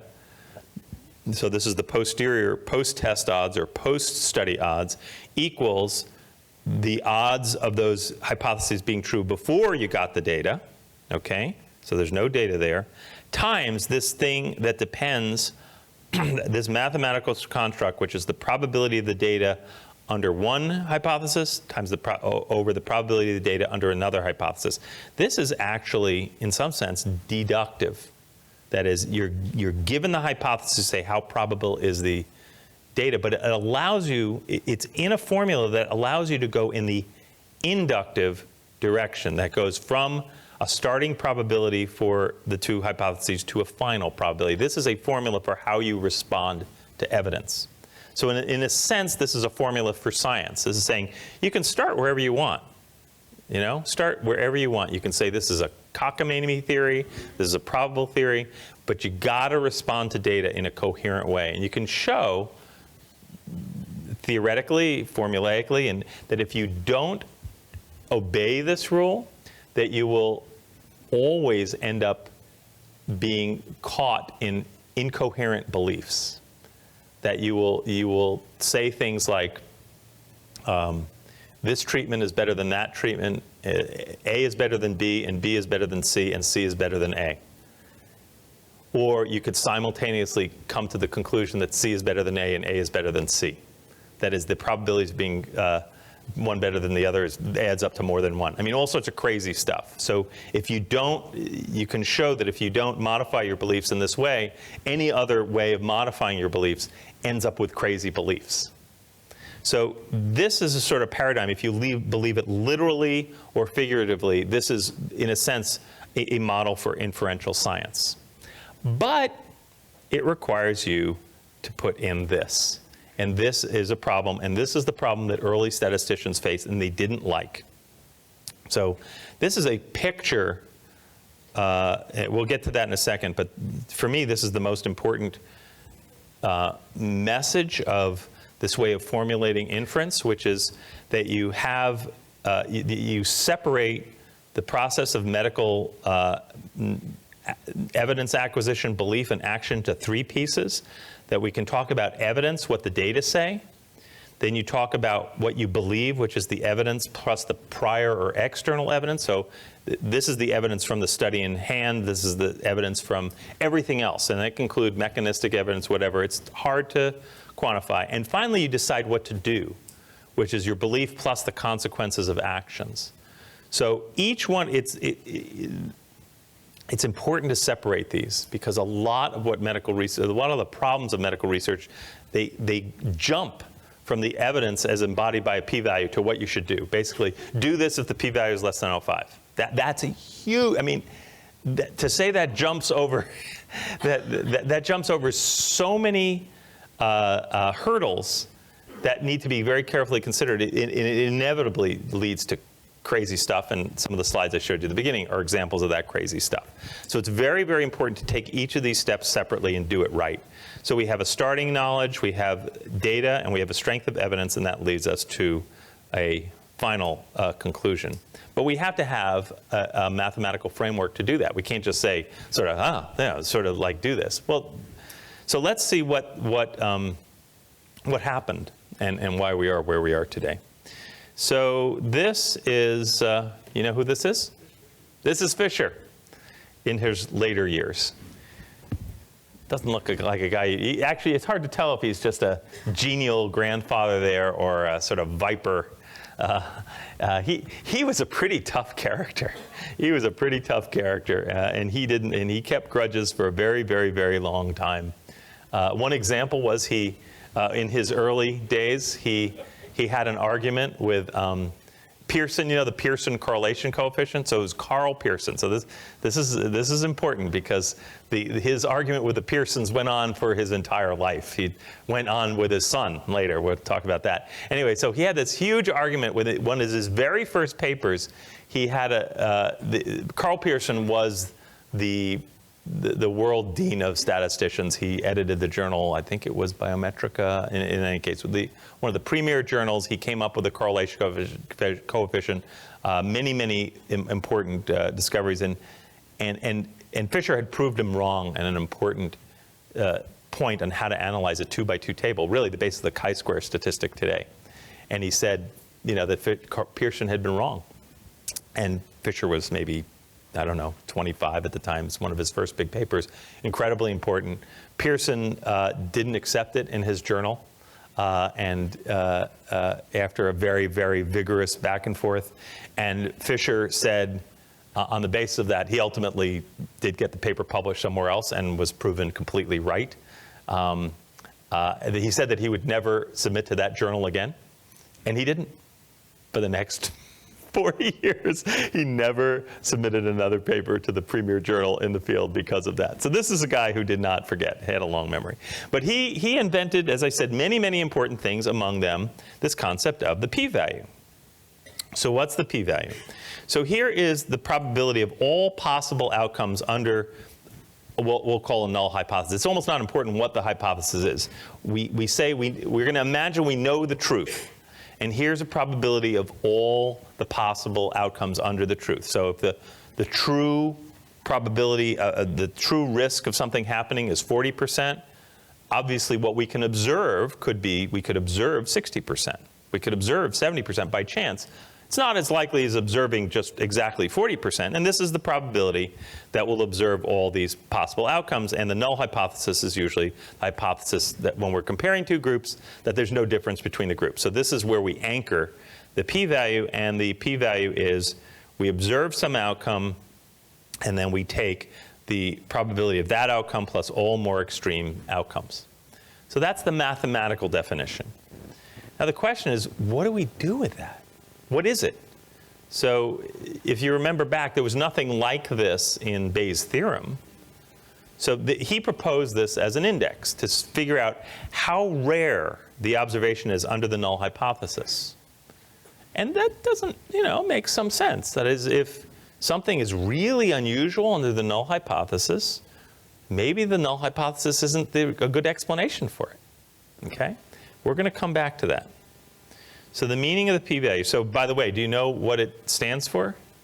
Probability, plausibility, possibility. Anybody know where p comes from? What? None of the above. None of the above? Well, actually, I would say it's this, but published. But it actually is probability value. That's where it comes from. So the p-value is, I will tell you ahead of time, almost impossible to completely both teach and understand, because it's not what you want to know. And I published one article, I don't know if it was distributed, called this, Dirty Dozen 12 P-Value Misconceptions. I've written a lot about P-values, and this was about the 10th article that somebody asked me to write, and I think I even wrote at the beginning of this, like, why am I writing this again? I mean, how many articles like this does, and I'm not the only one who does this, I mean, it's like an industry. Who needs it? But I realized that there were a lot of misconceptions out there about what it is. So let's just say what it's not. And it's not the probability of the null hypothesis. That is, if you see a p-value of 0.05, it doesn't mean the probability of no difference is 5%. It couldn't be, because it's calculated saying, if the null hypothesis is true, this is the probability of this result or more. So if you start by saying, if the null hypothesis is true, you can't then come around and say, it's the probability of the null hypothesis. So remember that in frequentist probability, you can't can't talk about the probability of a hypothesis. You can only talk about the probability of an event given a hypothesis that is in the deductive direction. Why? I should have back up for a second. Why did he even begin develop this concept? Is because he, like the others who wanted to develop this new concept of probability, wanted to develop an index that everybody could agree on, that was scientific, that was based on frequentist probability, which was supposed to be devoid of any these priors. So he tried to develop a system of inference that as much as possible would be an end run around Bayes' theorem. And he said this explicitly. He was very uncomfortable with Bayes' theorem. He wanted to base it only on observable, or observable definable things. And the p-value was one of those. I mean, this you actually can, although it's sometimes difficult, in theory calculate. The question is, what does it mean inductively? So once you measure this, what does it mean about the probability of this hypothesis, about this actually being the true expectation of what you would get? That's where those are the shoals upon which we are going to founder. So it's not the probability of the null hypothesis, which is what you want it to be. It's not the probability that you'll make a type 1 error if you reject the null hypothesis. Now, we're getting into the weeds here. I'll just read these. It's not the probability that chance produced the observed result. A lot of people will say that. Okay? I can show you that in a second. we're going to actually do a thought experiment. So here's my quarter again. I'm going to flip it 8 times, and it's going to come up 8 times heads. What's the so the p-value of that is, 1/2 to the 8th, which is 256. Thank you. 1 and 256. So very, very small p-value, 0.05, 0.005. Okay, so that's the p-value of me getting 8 successive heads. And it could happen. I mean, actually, so what's the probability of getting 2 6s? If you roll dice, well, that's 1 in 36. That's about a p-value of, if they're fair dice, 0.03. What's the probability that that occurred by chance? 100%. Right? If they're fair dice, it's 100%. So the probability of me getting 8 heads in a row, it's 100%. So the probability of the null hypothesis is, in a sense, the probability that this is a fair coin. Or in the dice, it's the probability that they're weighted dice. That's a very different concept than the probability of the outcome given that it's fair dice.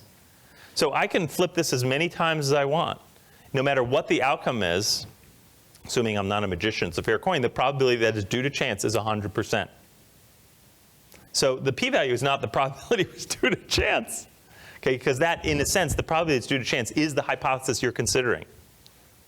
Okay? Let's see. Some of these statements are actually the same thing. And it's not the probability of what you observed under the null hypothesis, because it includes those more extreme results. It's what you observe plus more extreme results. Now, again, this is sort of in the weeds, but what's more extreme? If you haven't seen them, what's more extreme? It's actually hard to define, particularly in a clinical trial that stopped early. If it stopped early, you don't know what would have happened if you kept going. So, and if you said, let's repeat that trial many times, do you mean repeat it and stop early every time? Or repeat it and let it go to its, you actually don't know which experiment to complete, particularly if you stopped early because somebody just looked at the data by accident and saw something was happening, if it wasn't part of a pre-specified procedure. So things get really hairy when you start using this definition in practice. So the p-value is, which is to say what I already said, it's the probability of a result as or more extreme than the observed result if the null hypothesis of chance were true. And since the p-value is calculated assuming the null hypothesis to be true, it cannot represent the probability of the null hypothesis being true.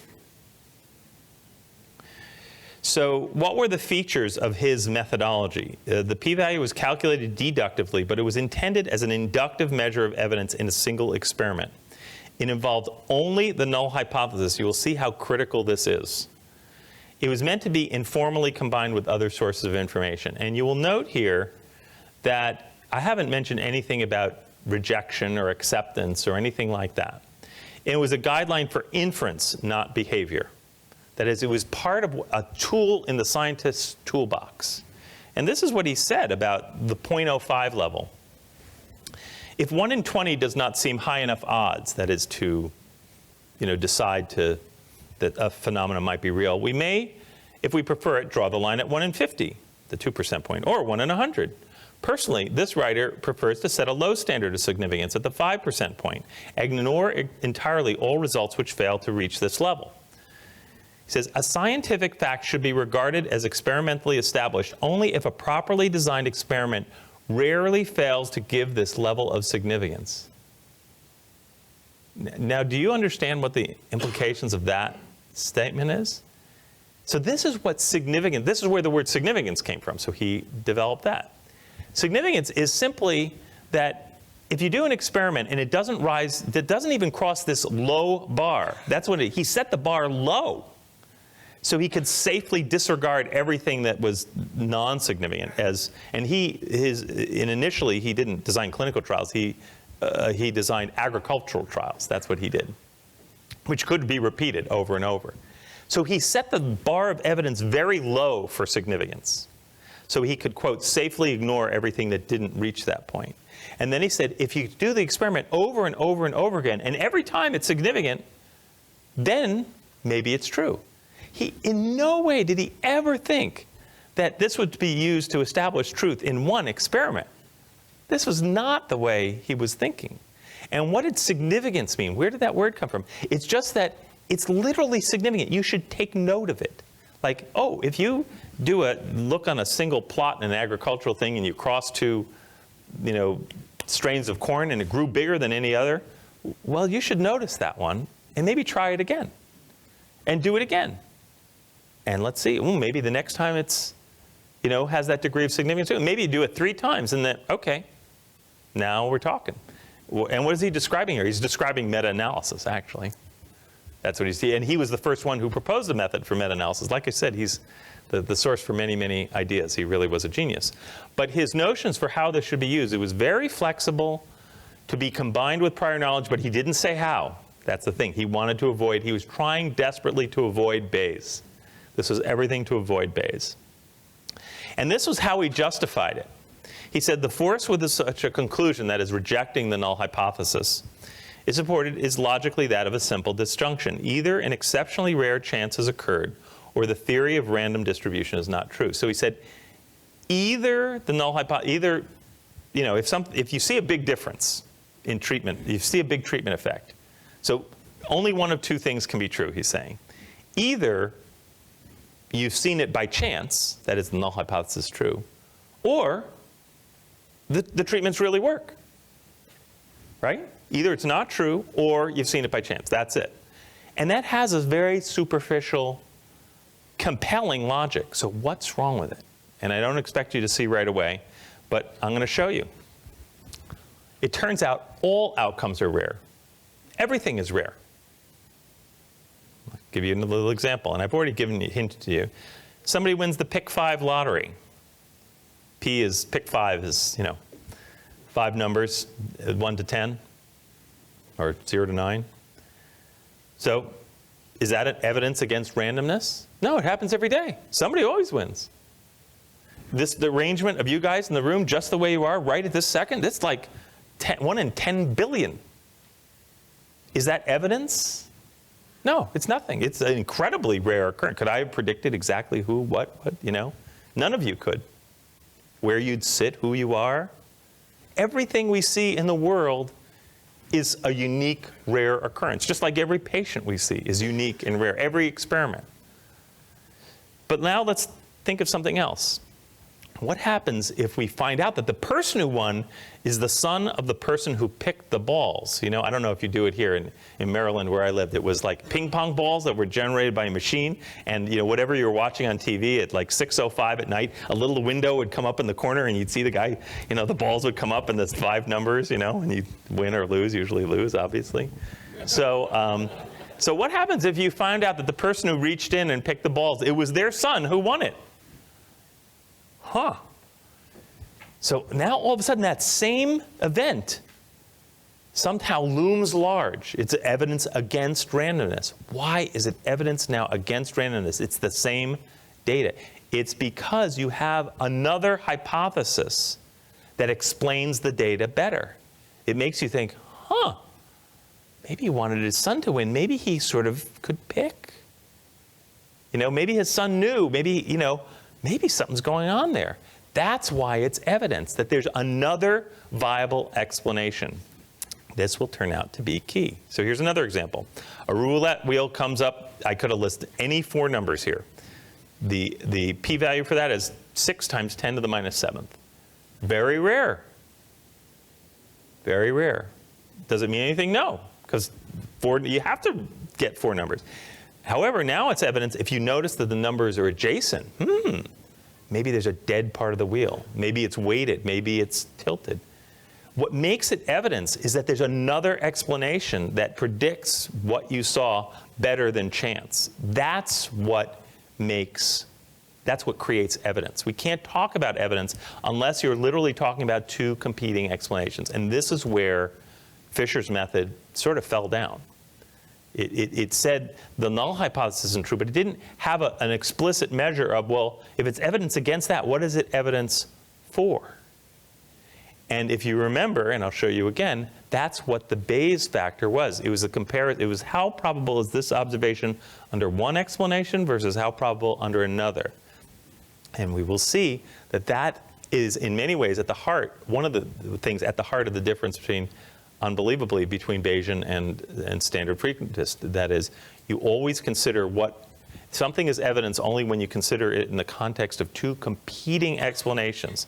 So you have to explicitly put in there, it's not just implicit. You can't just say, I'm thinking about whether the treatment works. You literally have to say, you know, what is it? Is it evidence for a 5% difference? Is it evidence for a 10% difference? How strong is that difference? A p-value of 10 to the minus 2 tells you nothing about the treatment difference that was seen. If it's a very, very large study, it could be a tiny risk that would have that p-value. If it's a very small study, it would have to be a huge risk.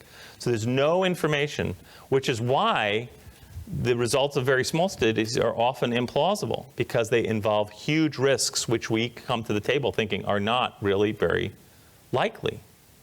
It's not because small studies are necessarily, you know, bad. It's just that if to be significant, they usually come up, that significant results are by definition very large and sometimes inconsistent with prior beliefs.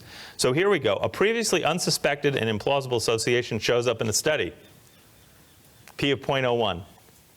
I would argue that that means nothing until you can suggest a real, you know, biologic explanation for that finding. That gets us back to the very first slides.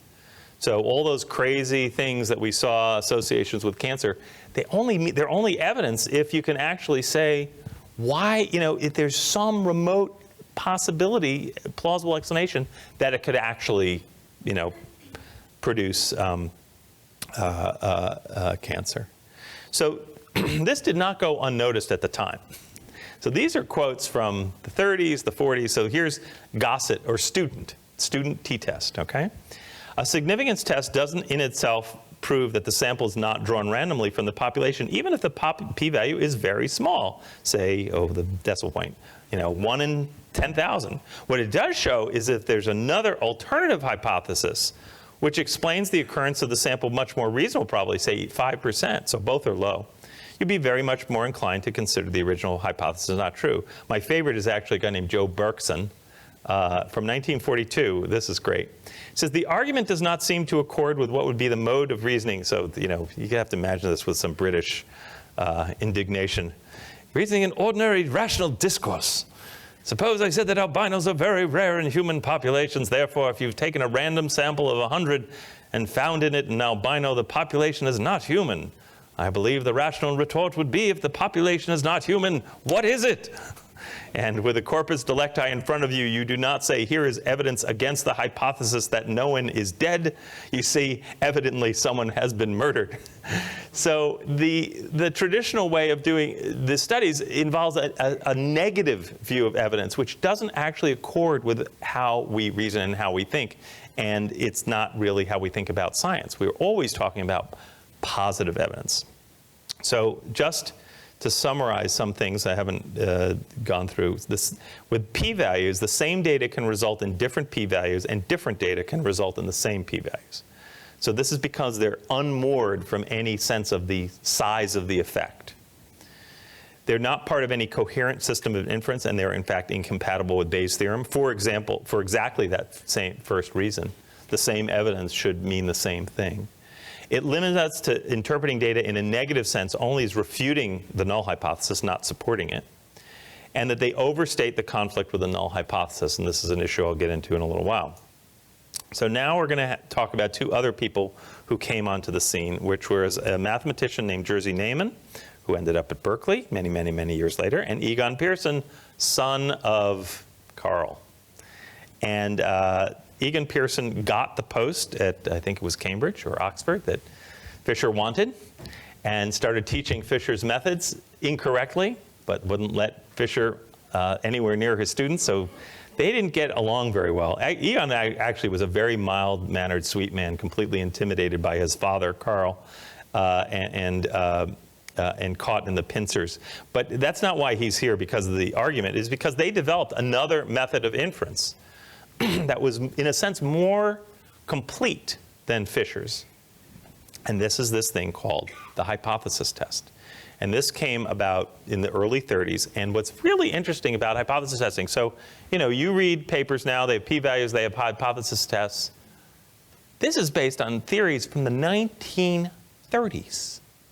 How many other medical, scientific theories, techniques have been used unchanged since the 1930s? Nothing. In almost any field.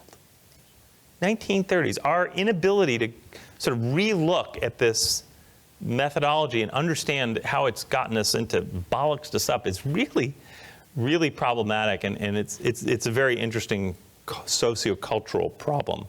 But here's the hypothesis test, and hopefully you'll recognize it when I describe it. It's you plan an experiment with a pre-specified size, that is alpha error, and power. That is, you set the probability that you could make a type 1 error, that is, declare something significant when there is no actual effect, or declare it non-significant, that is no effect when there actually is one. So you set those sizes, and these days alpha is always set at 0.05, and the power is all, it's sort of automatically set at 80% or above. Those are the social conventions. And then we define, in a sense, where the result should fall, and if it falls into the significant region, we accept the hypothesis, and if it falls into the non-significant region, we reject it. Okay? And we actually accept the null hypothesis. It's a binary decision calculus. And what's interesting about it, it adds, well, let me just go on. It was very important intellectual achievement. It introduced concepts of the alternative hypothesis, that is the actual effect size, power, and these things called critical regions. They were designed as rules for behavior under repeated use and not as inference in particular cases. This was hugely different than what Fisher said. The pre-specification of the design was critical, absolutely critical. Again, they were all based on almost on a frequentist notion of probability, but to a degree much more extreme than Fisher. And they did not use p-values. I have to emphasize this. They did not use p-values. It was a completely independent proposal. And this is what they said about their own. This is from their paper in 1933. No test based on a theory of probability can by itself provide any valuable evidence of the truth or falsehood of a hypothesis.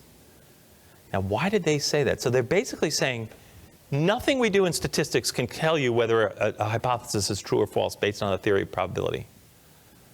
That's a really deep sentence. You might say, that's the whole purpose of science. How could they say that? Isn't science about trying to decide whether hypotheses are true or false? So how could they have possibly said this? And in some sense, why were they right? What were they talking about? So you actually know enough based on what I've said to answer that question, even if I don't completely expect you to be able to answer it. Anybody want to guess? Are these experiments unique? Yes, that's half the answer. What's the other half of the answer? You're on the right track. So then let me finish. I'll complete it only because we don't have much time. It's because they're talking about a frequentist theory of probability. By definition, a frequentist theory of probability, by definition, cannot provide evidence of the truth or falsity of one particular hypothesis with one experiment. They said by definition that's not what probability is about. It's about collectives. It's about collectives. It can't be about one thing. So what should have been put in here, no test based on a frequentist theory of probability. But they've put this forth as the only theory of probability. We can talk about the probability of rain tomorrow. We can talk about the probability that we, that the Congress will go off the cliff January 1st and raise all those taxes. We can talk about that. It's a different kind of probability. It's not frequentist probability, but we do it all the time. We bet huge amounts of money. Stock market. It's just not this theory of probability. So they're actually saying something that's both incredible, but also completely just this is the statement of the theory of probability they're using, that it can't be used to apply to a particular hypothesis or a particular experiment. But here's the second half. But we may look at the purposes of tests from another viewpoint. Without hoping to know whether each separate hypothesis is true or false, we may search for rules to govern our behavior with regard to them, which if we follow, in the long run, we shall not often be wrong. So think of that. So they're saying this is not about, our statistics is not about figuring out whether you're right or wrong. It's like saying, the business of, the insurance company. They don't care whether any particular person lives or dies. They just compare over the long run, how many people died in their pool. That's what this is about. And it's the same calculus for insurance. This is, the beginnings of decision theory and actuarial theory. It's right here. And they're applying it to hypotheses. And they're saying, well, we don't care whether, you die or you die. We don't care if this is false or that's false. But if you follow our rules over your lifetime, you'll be okay. But what happens if you spend your life, just exploring one hypothesis? DNA is composed one way. Well, you're cooked. Too bad. So, but it's important to understand that's what this is about. And if you use it in a different way, it doesn't work anymore. That's what's embedded here. So what did Fisher do? So these days, nobody, we go back and forth, p-values, hypothesis. Fisher went berserk. So this will give you an example of his rhetoric. A test of significance, that's his p-value, is intended to aid the process of learning by observational experience. To regard the test as one of a series that is imagining many, many experiments is artificial. This deflects attention from the vital matter of the weight of the evidence. That is, the probability that I might die, the probability that this hypothesis is true. That's what it's about. And the next one, really, this is one of my favorites. He has many. He's like H.L. Mencken. He has lots of quotable lines. He says, the concept that the scientific worker can regard himself as an inert item in a vast cooperative concern working according to accepted rules is encouraged by stressing his supposed duty mechanically to make a succession of quote-unquote decisions. That's he called these decision functions, those hypothesis tests. The natural sciences can only be successfully conducted by responsible and independent thinkers applying their minds and their imaginations to the detailed interpretation of verifiable observations. Every word there is actually quite important. The idea that this responsibility can be delegated to a giant computer programmed with decision functions belongs to the fantasy of circles rather remote from scientific research. And we have it. It's called SAS and Stata, and that's what we have. So he has described this is in 1956, exactly what's going on now with a very mechanical application of these rules of inference. This is what he's saying. He's saying, you got to consider each one sort of individually. But he opened the door. That's the paradox. He produced a very informal system in his efforts to evade Bayesian. So interestingly, Pearson, very mild-mannered guy, even though he refused to completely grapple with this debate. But he said, we left in our mathematical model, this is what he's saying many years later, a gap for the exercise of a more intuitive process of personal judgment. That is the appropriate significance level, the magnitude of the worthwhile effects, and the balance of utilities, that is the consequences. So he was saying, we never meant for this to be used 0.05 all the time, power of 80%. That all depended. And he was basically saying it was a decision calculus, and it should have been set according to, all the things that we normally would use. Consider the consequences, consider the evidence, etc. But that's not what happened. So what do we have now? Well, we have really a complete mess. So we plan experiments with pre-specified type 1 and type 2 errors, the 5%, the 80% power. Or 90%. We almost always use 5% for type 1 error, even though we've learned, like in genomics, that we can't do that. And in genomics, actually, the threshold is like a p of 10 to the minus 8 or 10 to the minus 9. Because they look at so many genes, they've learned that if they just use significance, you get 1,000 false positives in every experiment. But that's not true in clinical research so much. We calculate p-value at the end of the experiment. That was only Fisher. There was no p-value in this hypothesis test. If the result is significant, we reject the null hypothesis. That was Neyman and Pearson. If the result is non-significant, the verdict, we say it's not proven. We don't accept that there's no difference, although sometimes that mistake is made. That's all Fisher. We often interpret the p-value as some sort of type 1 error measured after the fact. That's nobody's. And we don't tend to use outside information, planning, or interpretation. That's sort of nobody's, but sort of built into the hypothesis test logic. So here's an example of an FDA discussion, which I'll answer you. Let me just do this, where you show how you can go down a total rabbit hole with this understanding. So this was a discussion about a cardiovascular drug called carvedilol. And what happened with carvedilol was it was a beta blocker. Roger, I think, knows more about this than I. And it was predicted to affect the function, the left ventricular function in heart failure. And so they designed an experiment where the primary endpoint was going to be measures of left ventricular function. Because they didn't, even though it was meant to decrease mortality, they didn't think they'd have enough events for it to be adequately powered. This happens all the time in trials. So they didn't want to power it for mortality because that trial would be too big. So they powered it for this surrogate endpoint of left ventricular function. So what do you think happened? What happened was, so primary function, secondary mortality.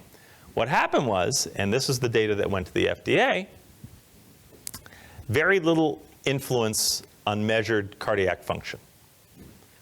Huge benefit, huge impact on mortality, lowered mortality big time. Oops. Pre-specified, can't change. But you're faced with what looks like a big mortality effect, even though your explanation for how you got there isn't panning out. So what the heck do you do with that? Well, here's the discussion. This is the head of the committee. What we have to wrestle with is how to interpret p-values for secondary endpoints, that's the mortality, in a trial which was frankly negative for the primary. In a trial with a positive endpoint, you haven't spent all the alpha on that primary endpoint, and so you have some alpha to spend on the secondary endpoints. In a trial with a negative finding for the primary endpoint, you have no more alpha to spend for the secondary endpoints. If you're confused, so are others. So here are two cardiologists on the panel. What are the p-values needed for that secondary endpoint? Certainly we're not talking 0.05 anymore. You're out of this 0.05 stuff, and I would have liked to have seen what you thought was significant and at what level. What p-value tells you it's there, study after study? Next guy. What kind of statistical correction would you have to do to that survival data given the fact that it's not a specified endpoint? I have no idea how to do that from a mathematical viewpoint. So you have two cardiologists here who should be talking about, well, let's talk about the mechanism. How did we say it worked? What are the other surrogate endpoints? What's going on here? You want them talking about cardiology. What they're talking is gibberish. They're talking about, these p-values and how to interpret them and what do they mean and what means it's going to be there all the time.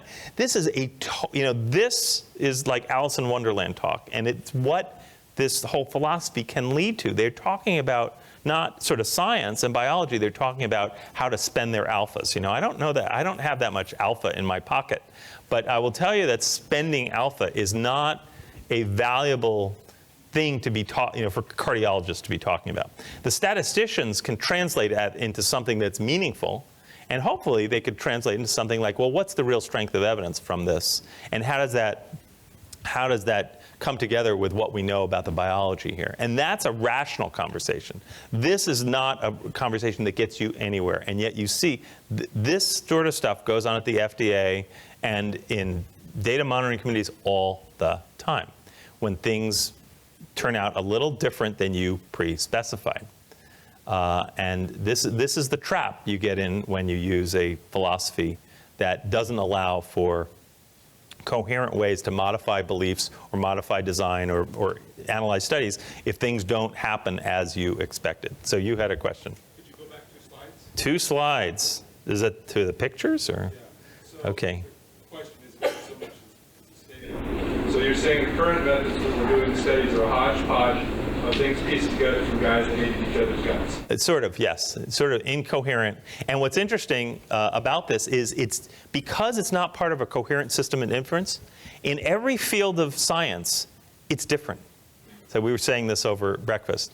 In psychology, in astronomy, I mean, this is not just used in medicine, needless to say. These methods are used across the board. In astronomy, in the hard sciences, they tend to use 3 standard errors at a minimum, which is the equivalent of a p of, like 0.0001. Economics, psychology, hard science, physics, medicine, they're all different. Each one has its own sort of flavor of how it uses these concepts, different thresholds. It's all sort of cultural norms.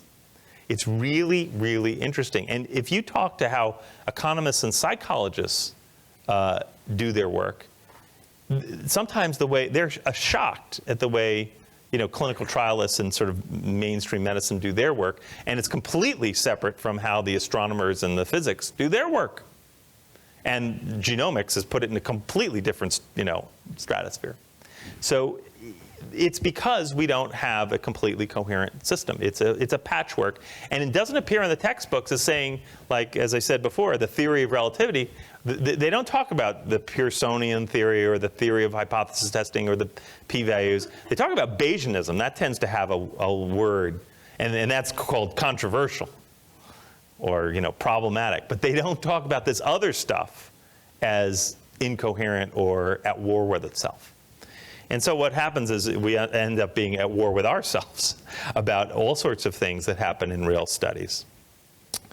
So I'll spend a few minutes going into the area of likelihood and the transition between here, the connection between p-values and Bayesianism. And as I said, and I'll leave hopefully about 20 minutes for more conversation. So what is likelihood? Now, likelihood is at the heart of Bayes' theorem. We have a likelihood ratio, otherwise known as a Bayes factor, right at the heart. That's the summary of the data. So what's the definition of likelihood? Well, what's interesting is if the probability of data given a hypothesis, so this is a deductive, equals p, some number, then the likelihood of the hypothesis, so this is an inductive measure, the likelihood of the hypothesis given the data is proportional to that number, where c is arbitrary, and it's critical that it be arbitrary. Why? It means that how much a data supports a hypothesis is undefined if you're just talking about one hypothesis. It's just some number times p. But it is related to how much that hypothesis predicts what we're seeing. So it is proportional to how probable that observation is under the hypothesis. That does reflect back on the hypothesis. But the question is, what's the machinery to tell us how much it reflects back? Now, who developed the concept of likelihood? Unbelievably, Fisher. He didn't invent Bayes' theorem, but the concept of the use of mathematical likelihood, he gave it that name, and it's used both. It's sort of a crossover technology. It appears both in Bayes' theorem and it appears in frequentist inference. It's just a tool. It's just a mathematical tool, but how it's used in drawing conclusions is different. And he said this: the mathematical conception of probability is inadequate to express our mental confidence or diffidence in making inferences. So he's trying to get to this notion of how confident are we in our conclusions. And the mathematical quantity which appears to be appropriate for measuring our preferences among different in fact, this is different hypotheses, I'm just going to, is something I will distinguish from probability, and I've used likelihood to designate that quantity.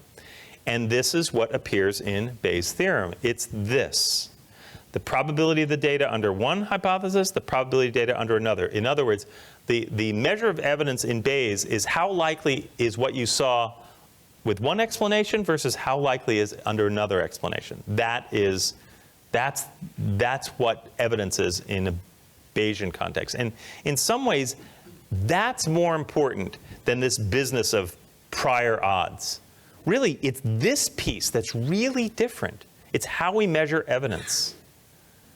And it's saying that evidence, you need two possible explanations, and you don't talk about the probability of something plus more extreme results. You just talk about the probability of what you saw, which is really interesting. That's observable. Everybody can agree on what you saw. They might not agree on lots of things, but they agree on what you can agree on, what you actually see. So it has a lot of properties that we want in a measure of evidence, and that the p-value doesn't have.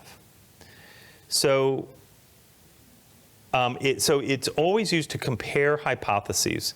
And the most common hypothesis is that we're trying to get at in diagnostic testing is whether the patient is well or sick, whether they have the disease or they don't. That's a hypothesis. That's why you do a diagnostic test.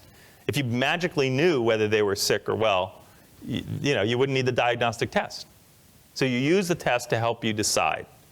That test could be a history, could be observable, or could be, signs and symptoms, or it could be a specified test. So we can use these mechanics to look at Bayes' theorem in diagnostic testing, and I think a lot of you know this. So the null hypothesis is that the patient is well. The alternative hypothesis is that the patient is sick. Okay? So what's the probability of let's talk over here. The probability that we'll get a positive test if the patient is sick. That's called sensitivity. What's the probability that we'll get a negative test if the patient is well? That's called specificity. So we have the probability of all the outcomes, the positive and negative test outcomes, under these two hypotheses, patient well, patient sick. So let's imagine that our data is that we have a positive test. So how do we calculate the likelihood ratio? Well, we look at the probability of that positive test, comparing when the patient is sick, the probability, it's the sensitivity, the probability of that same positive test when the patient is well, or the 1 minus specificity. And we get our likelihood ratio, which is the probability of positive when it's sick, probability of positive when it's well, sensitivity or 1 minus specificity. And that is the weight of evidence of the diagnostic test for that patient. So they have a certain odds of disease when they walk in the door. If they test positive, if this is your odds of disease, you go up by a factor of the likelihood ratio. If they test negative, they go down, and we have a new odds of disease. This is the odds of disease after a negative test, the odds of disease after a positive test. And if you compare it to where they were when you started, that's the likelihood ratio to positive and negative. And what's really interesting that most people don't recognize is, what is the odds ratio? It's actually comparing the two outcomes after a positive, comparing the odds of disease after a positive test to the odds of disease after a negative test. So that sort of tells you how powerful the test is, right? That's sort of like an epidemiologic construct.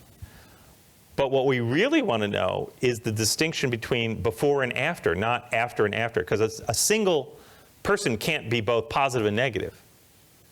So this odds ratio, which you often see reported, is the difference between, is how discriminating the test is. But it doesn't actually tell you how likely it is that you have the disease after a positive test, or how informative it was compared to where you were when you came in. So this is just to give you a little different perspective on this way of thinking versus sort of the epidemiologist who will you can put the test into a regression, say, oh, it makes this much of a difference. What only makes, again, that it doesn't tell you whether the likelihood ratio can be positive, can be huge, and the likelihood ratio negative can be very small, or the other way around. It can be very, very good at ruling in and very poor at ruling out. Or it can be very, very good at ruling out and very, very poor at ruling in. That has to do with shifting the lengths of these lines. And they'll all have the same odds ratio. It'll all say, oh, it's a very powerful test. But clinically, that doesn't tell you how to use it. So it may be that you can only depend, and it doesn't tell you how these numbers depend on the probability, the pretest probability, because this whole apparatus slides up and down. When we move this arrow, when we move this up, and we move this down, the whole apparatus moves up and down. So it's getting a little late in the day. I don't want to, here, let's just do a little bit of an exercise, which is, if you wanted to change a prior probability of 50% to a final probability of 95%, how high would the likelihood ratio have to be?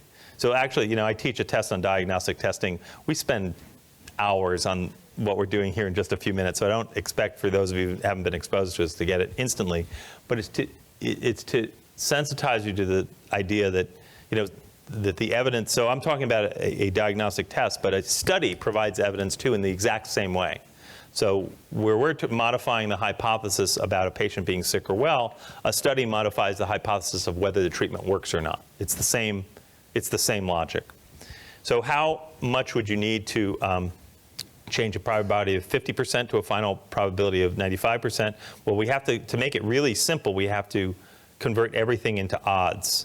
So from Bayes' theorem, we see that, I'm going to go back here, that if we divide the post-test odds by the pre-test odds, we get the strength of the evidence that we need. So this is the odds after it. This is the odds before. So let's just do that.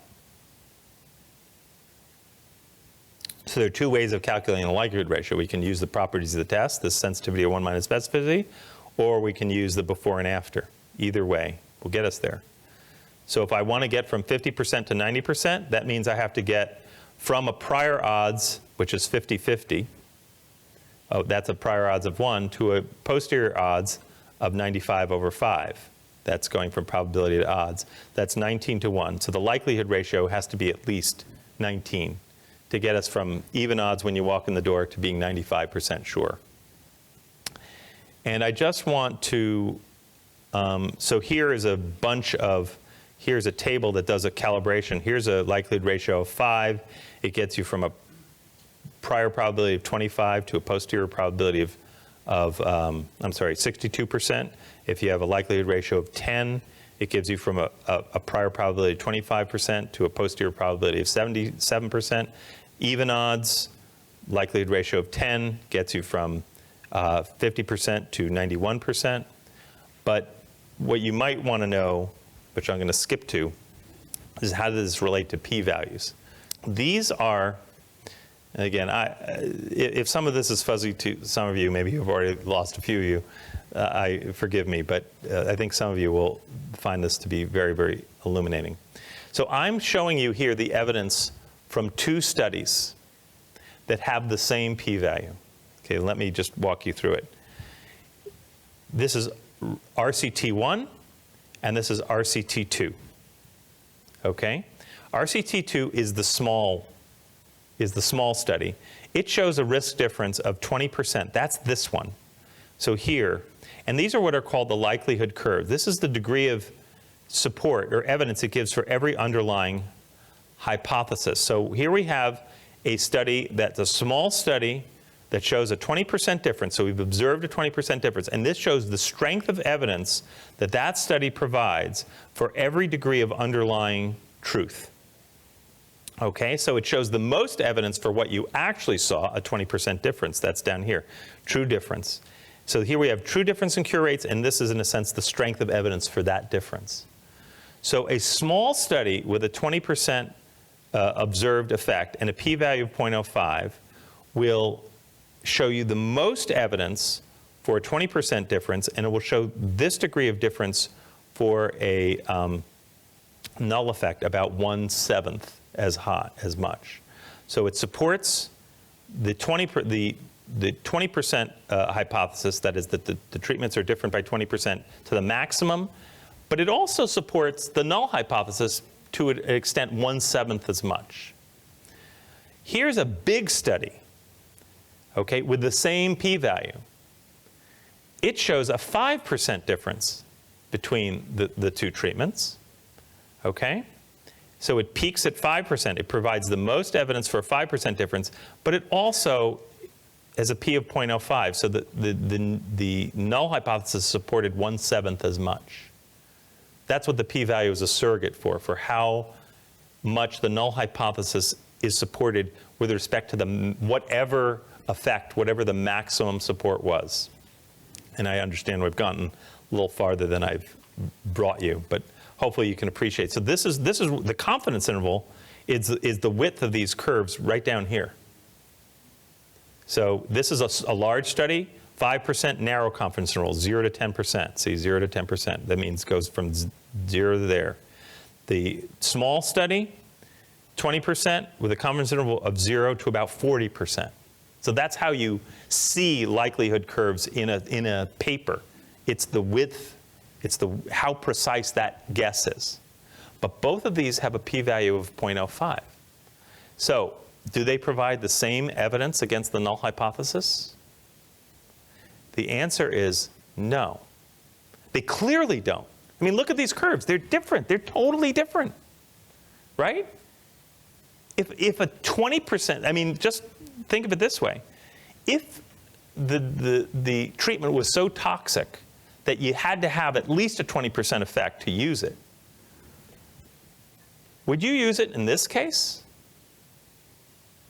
based on evidence that it had a 5% effect, and virtually this large trial completely rules out the possibility that it has a 20% effect. It makes it impossible. So if you saw that big trial showing it only had a 5% effect, but it's a really toxic therapy, you would never use it.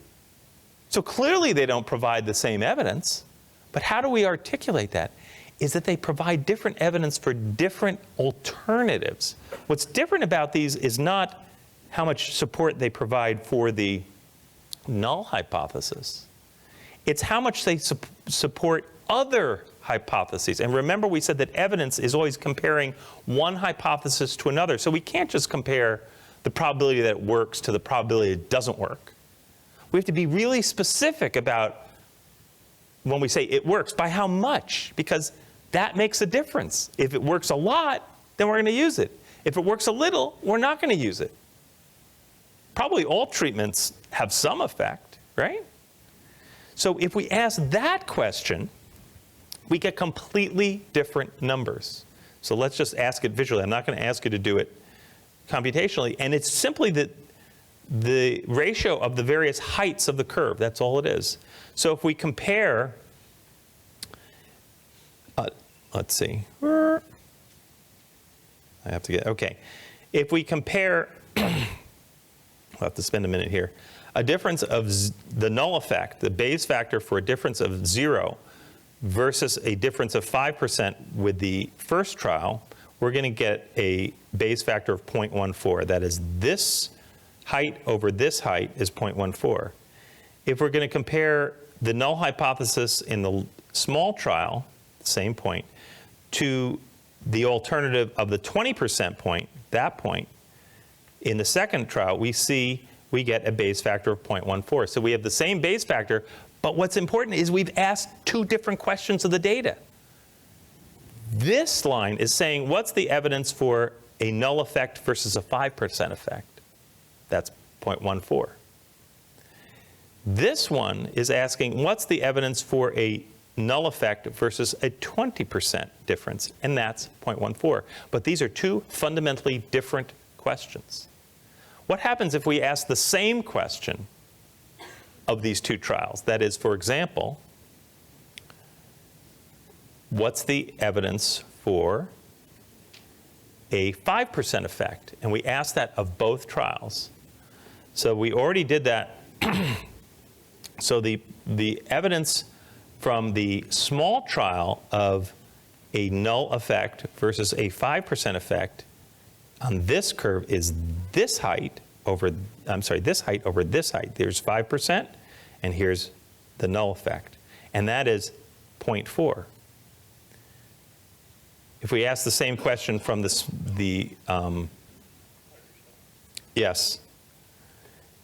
we ask the question, what's the support of the large trial for the null effect versus the 20% effect, from the first trial, we have, it's 1,000,000 to 1 in favor of the null. That is, if we're asking the question of the small trial, is this a null effect or is this a huge effect? This says it's 1,000,000 to 1. If that's what we're comparing, it's 1,000,000 to 1 in favor of the null effect. 1,000,000 to 1, even though this study, the one that pointed to 20%, favored the 20% effect by a factor of 7 to 1. This favors the 20% effect by a factor of a million, by a factor of 1,000,000. So what's going on here, and I apologize because I jumped to a topic quicker than I ordinarily would have, is that we have to be really, really careful that we're always asking the same questions of the data, which in clinical research is, how big is the effect? What's the evidence for a 10% effect? We have to be very consistent about that. And if we're comparing across studies, we have to add up the evidence for that. And the p-value won't tell you that. So you have to focus on what's the size of the effect and if we're going to do it not through a Bayesian lens, but through a conventional lens, and what's the confidence interval, and compare those. But this shows you that this notion of the strength of the evidence matters a lot depending on what the alternative hypothesis is. So this is the last thing I'm going to show you, which is sort of a Rosetta Stone for translating p-values into, there isn't a unique Bayes factor, but there is sort of in a sense, the strongest Bayes. You can do a mathematical translation to the smallest possible Bayes factor, and that is the strongest evidence you can claim against the null hypothesis. And what you see is that these numbers are much higher than these numbers. That is, for a 0.05, p of 0.05, the smallest Bayes factor you can get is about 0.15. That is about 1 in 6 or 1 in 7. That's the strongest evidence you can claim. And if you plug that into Bayes' theorem, that gets you from a prior probability on the null, so I've reversed this, going from 75, driving it down to 31%. If you start at even odds, it drives it down, the null hypothesis, to 13%. That means even if you observe a p-value of 0.05, if you started out with a even odds, there's still a 13% chance that the treatment doesn't work. If the null hypothesis is highly likely to be true, p of 0.05 doesn't drive it down very far. You're still a 1/3 chance that the null hypothesis is true, that the treatment doesn't work. So I guess the bottom line is, in terms of words, that p of 0.05 in the 0.01 to 0.05 range is actually very modest evidence. It's pretty weak. And that unless you come in with a very strong belief that a treatment works, it's not going to raise the posterior probability up to the 95%. That's what Bayesian analyses will show. And you're much more likely to be wrong if you base your conclusions on a single study with a p right around 0.05 or in a modest range. In fact, you're on very treacherous ground if you based inferences on any single study all by itself. And this is what's been shown in a lot of empirical work that's been coming out over the last 10 to 20 years, showing that a huge number of studies we do, are not borne out when they're repeated. This is why meta-analysis has become a very important tool. So I have some more stuff here, but I'm going to stop, and maybe we can discuss some of the things that we've talked about. I do want to show you one final, want to cut to one here. I'll show you one example of the confusion of evidence and belief, and then we'll go to one final quote. And I've already alluded to this, is that there's a huge problem in the medical literature of jumping to conclusions. And what I hope I've shown is that there's a lot of steps between numbers and coming to a conclusion and then making a recommendation. So here's an example of a confusion of evidence and belief.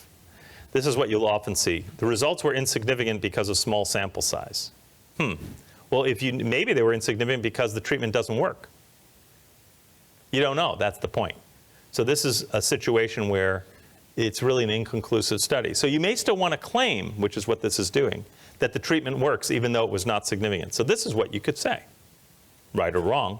The evidence for the effect was modest, but we believe the relationship exists because prior studies had similar results, consistent with a known mechanism. Multiple outcomes within the study that suggest the same mechanism all sort of pointed in the same direction. Angina changed, mortality went up, everything changed in the same direction. You could say that. And then you could have a scientific discussion about that. This first sentence, you can't have a discussion about that. How do you know whether it's insignificant due to small size? Here's the flip side. Of the 40 variables examined, only liver cancer was qualified for transfusions. This is actually a statement made in an article that I had edited. This was changed. So instead of, they could have said, there was moderate evidence, a Bayes factor 0.04, for the relationship between liver cancer and transfusions. But this was not strong enough to make the association highly likely because prior studies had different results. There was no excess of liver cancer in populations with frequent transfusions. That's sort of external evidence. And there's no accepted mechanism. So that shows that there should be a jump. There should be some layer of interpretation between the results and the conclusions. Sometimes you accept it, but there has to be a pause there. There's a reason for the discussion section. It's the interpretation there's a reason we don't just end with the results.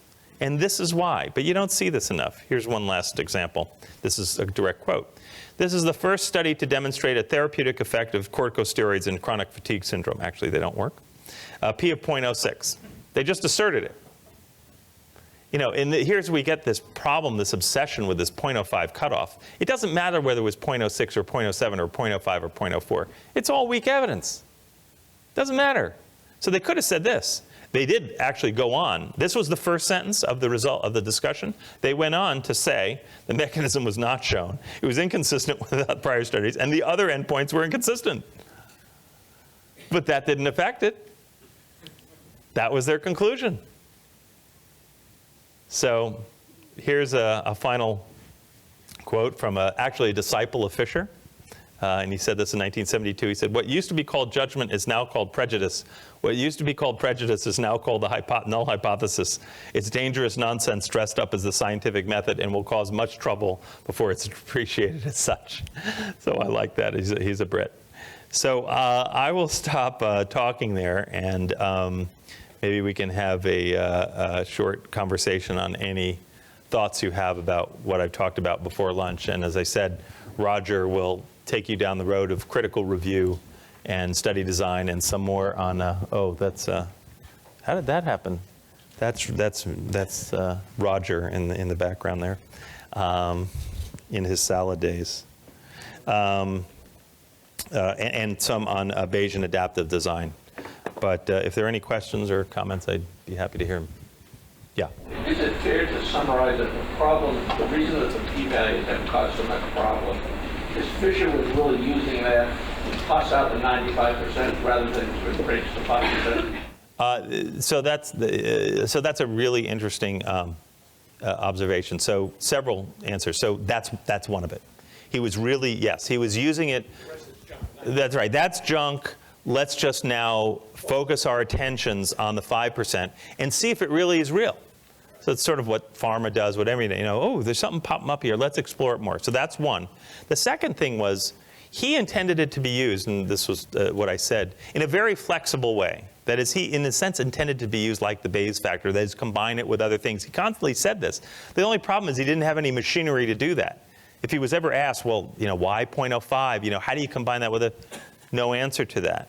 So he really intended it to be used in a sort of, I would argue, quasi-Bayesian way. I mean, there's been lots of debate whether, and in some ways it's not important what he intended or what not, but, he was a deep thinker. And what's important to recognize is this is not some sort of theory handed down by God that said, that this is some sort of proof. So yes, so I would say you're exactly right. The threshold, and I didn't tell the story about actually how the 0.05 threshold came to be. It wasn't just that sentence. He wanted to publish the tables of all the distributions under various, and it turns out that they were copyrighted. They were in Carl Pearson's book. So he could not publish all the statistical tables showing all the values along the Gaussian distribution. So what he did, because they were copyrighted, and I think it was Pearson who wouldn't let him use it. Do you know the story?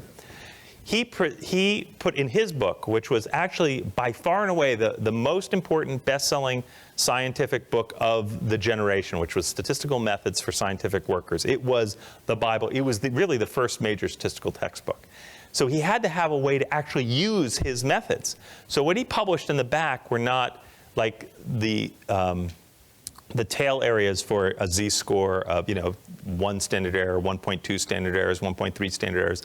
That's what he wanted to do. He wanted to have a table of exactly what the tail areas would be for each degree of standard error deviation. He couldn't do that because that was already copyrighted. So what he did was he inverted the table, and he only showed a few key points that he said if you were 1.96 standard errors away, that was a tail area of 5%. And if you were 2.3 standard errors away, that was a tail area of 0.02%. He just showed various cut points because he wasn't allowed to show it the other way. So that's where the 0.05 got enshrined, because that was in the tables in his books. And that's why he mentions the 0.02 point, the 0.01 point, the 0.02 point, the 0.05 point, because those are the only points he had in his tables. He just had to pick a few. He had to go the other way instead of saying, here's the whole distribution, and you could pick anywhere you want. he said he had to go the opposite way and just present what he called the critical values in his book. So it was a little bit of an artifact of that, a little bit of what you just said, and the fact that he wanted it used flexibly, but he didn't actually have a calculus that said how it could be done, and he wanted to stay away from Bayes. He absolutely wanted to stay away from Bayes. And just to follow up on, if I might, is it only in American scientific literature that has become such a dogma? No, everywhere. Well, first of all these guys were Brits, so it's just as prevalent there. But this is throughout the world. I mean, this is a methodology used virtually universally in science. Yeah. Hi, Doctor. In your field, which I know isn't endodontics, where you normally are looking at these studies, I'm curious, what is your guess or estimation of the percentage, which I hope I'm not throwing out percentage, which will get blown apart here. Just your guess on how many studies are well designed, and then to follow up on that, a couple of things, which may be too much to ask, is the weakly designed studies, do you think we can glean anything from those? And then do you think that we'll ever solve this problem because of the published thing that you talk about, to where people may not design studies the best possible? So you bring up really in a sense, the elephant in the room, which is, this is all mathematics and whatever, but design, if I said, what did I say, trumped what? What? Population trumps mechanism. The design trumps all these statistics, because if you have all this is done assuming that you have a well-designed study, that you can actually believe these numbers. If you have a poorly designed study, that decreases the quality of the evidence in ways that is not captured by any of these numbers. Nothing I talked about today, and hopefully this is what Roger will get into a little in the afternoon, and there are all these design metrics for judging the design of study. There's a hierarchy of study designs, the RCTs at the top, and various forms of observational studies. And they all go to, how much sort of qualitative uncertainty do we have that the answers they're getting are right. Actually, what they're really getting at is how accurate are the estimates of uncertainty. So a confidence interval we often think of as the range of plausible uncertainty around effect estimate. That's actually the minimum uncertainty. That's the amount of uncertainty you would have, in a sense, if this was like a perfectly run clinical trial and this was all run by mathematics. That's the start, but that's the starting point. That's the least amount of uncertainty you could possibly have if everything was perfect. Then when you start to get the poor design, it goes out from there in ways that are very difficult to quantify. And that's where we get all these sort of qualitative scales about the strength of evidence. So your question is really a central question for medical research, which is how does poor design, how should that affect the strength of the evidence? I really talked about how we're sort of messed up a little bit just even when we have perfectly generated numbers.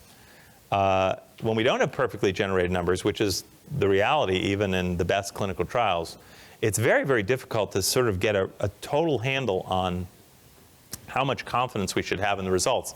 And this is handled in these guideline panels by having, strength of, A class evidence, B class evidence, the strength of the recommendation. There are things called like the grade criteria. I don't expect that you know that, which is how do you classify the body of evidence coming from a whole variety of studies. And it's been an effort to grapple with this. And in many ways, it's just a way to sort of capture informal opinion about, did we measure things well? Did we get all the important confounders?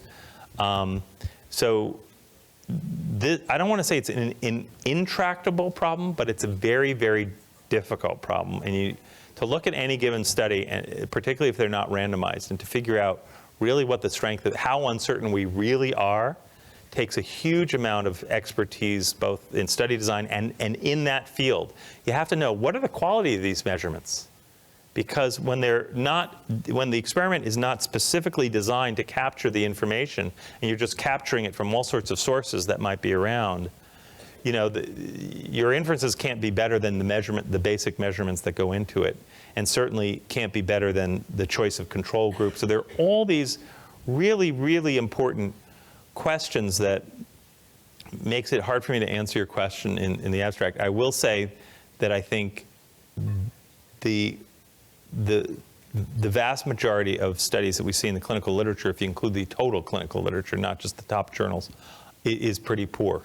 It really is very, very poor. And even when if you know what you're looking at, even when you look at the top journals, it's not so much that they're poor, but they don't necessarily capture the full, because these things are so hard to quantify, they don't capture necessarily the qualitative strength of evidence. You know, we try to make them as transparent as possible so you as a reader can see where the possible pitfalls are. That's really what journal publishing is about, is to sort of expose the methodology, show you everything that was done as much as you could possibly do it, but in the course of a few pages, you can't possibly do that. So it takes expertise. It takes combining studies. You should never, ever, ever, ever depend on one. You have to sort of triangulate, look at studies done in different ways in different populations. Always look to clinical trials if you're lucky enough to have them. Look to see if they're well done, if they're big enough, if they're, you know, that isn't a guarantee of truth.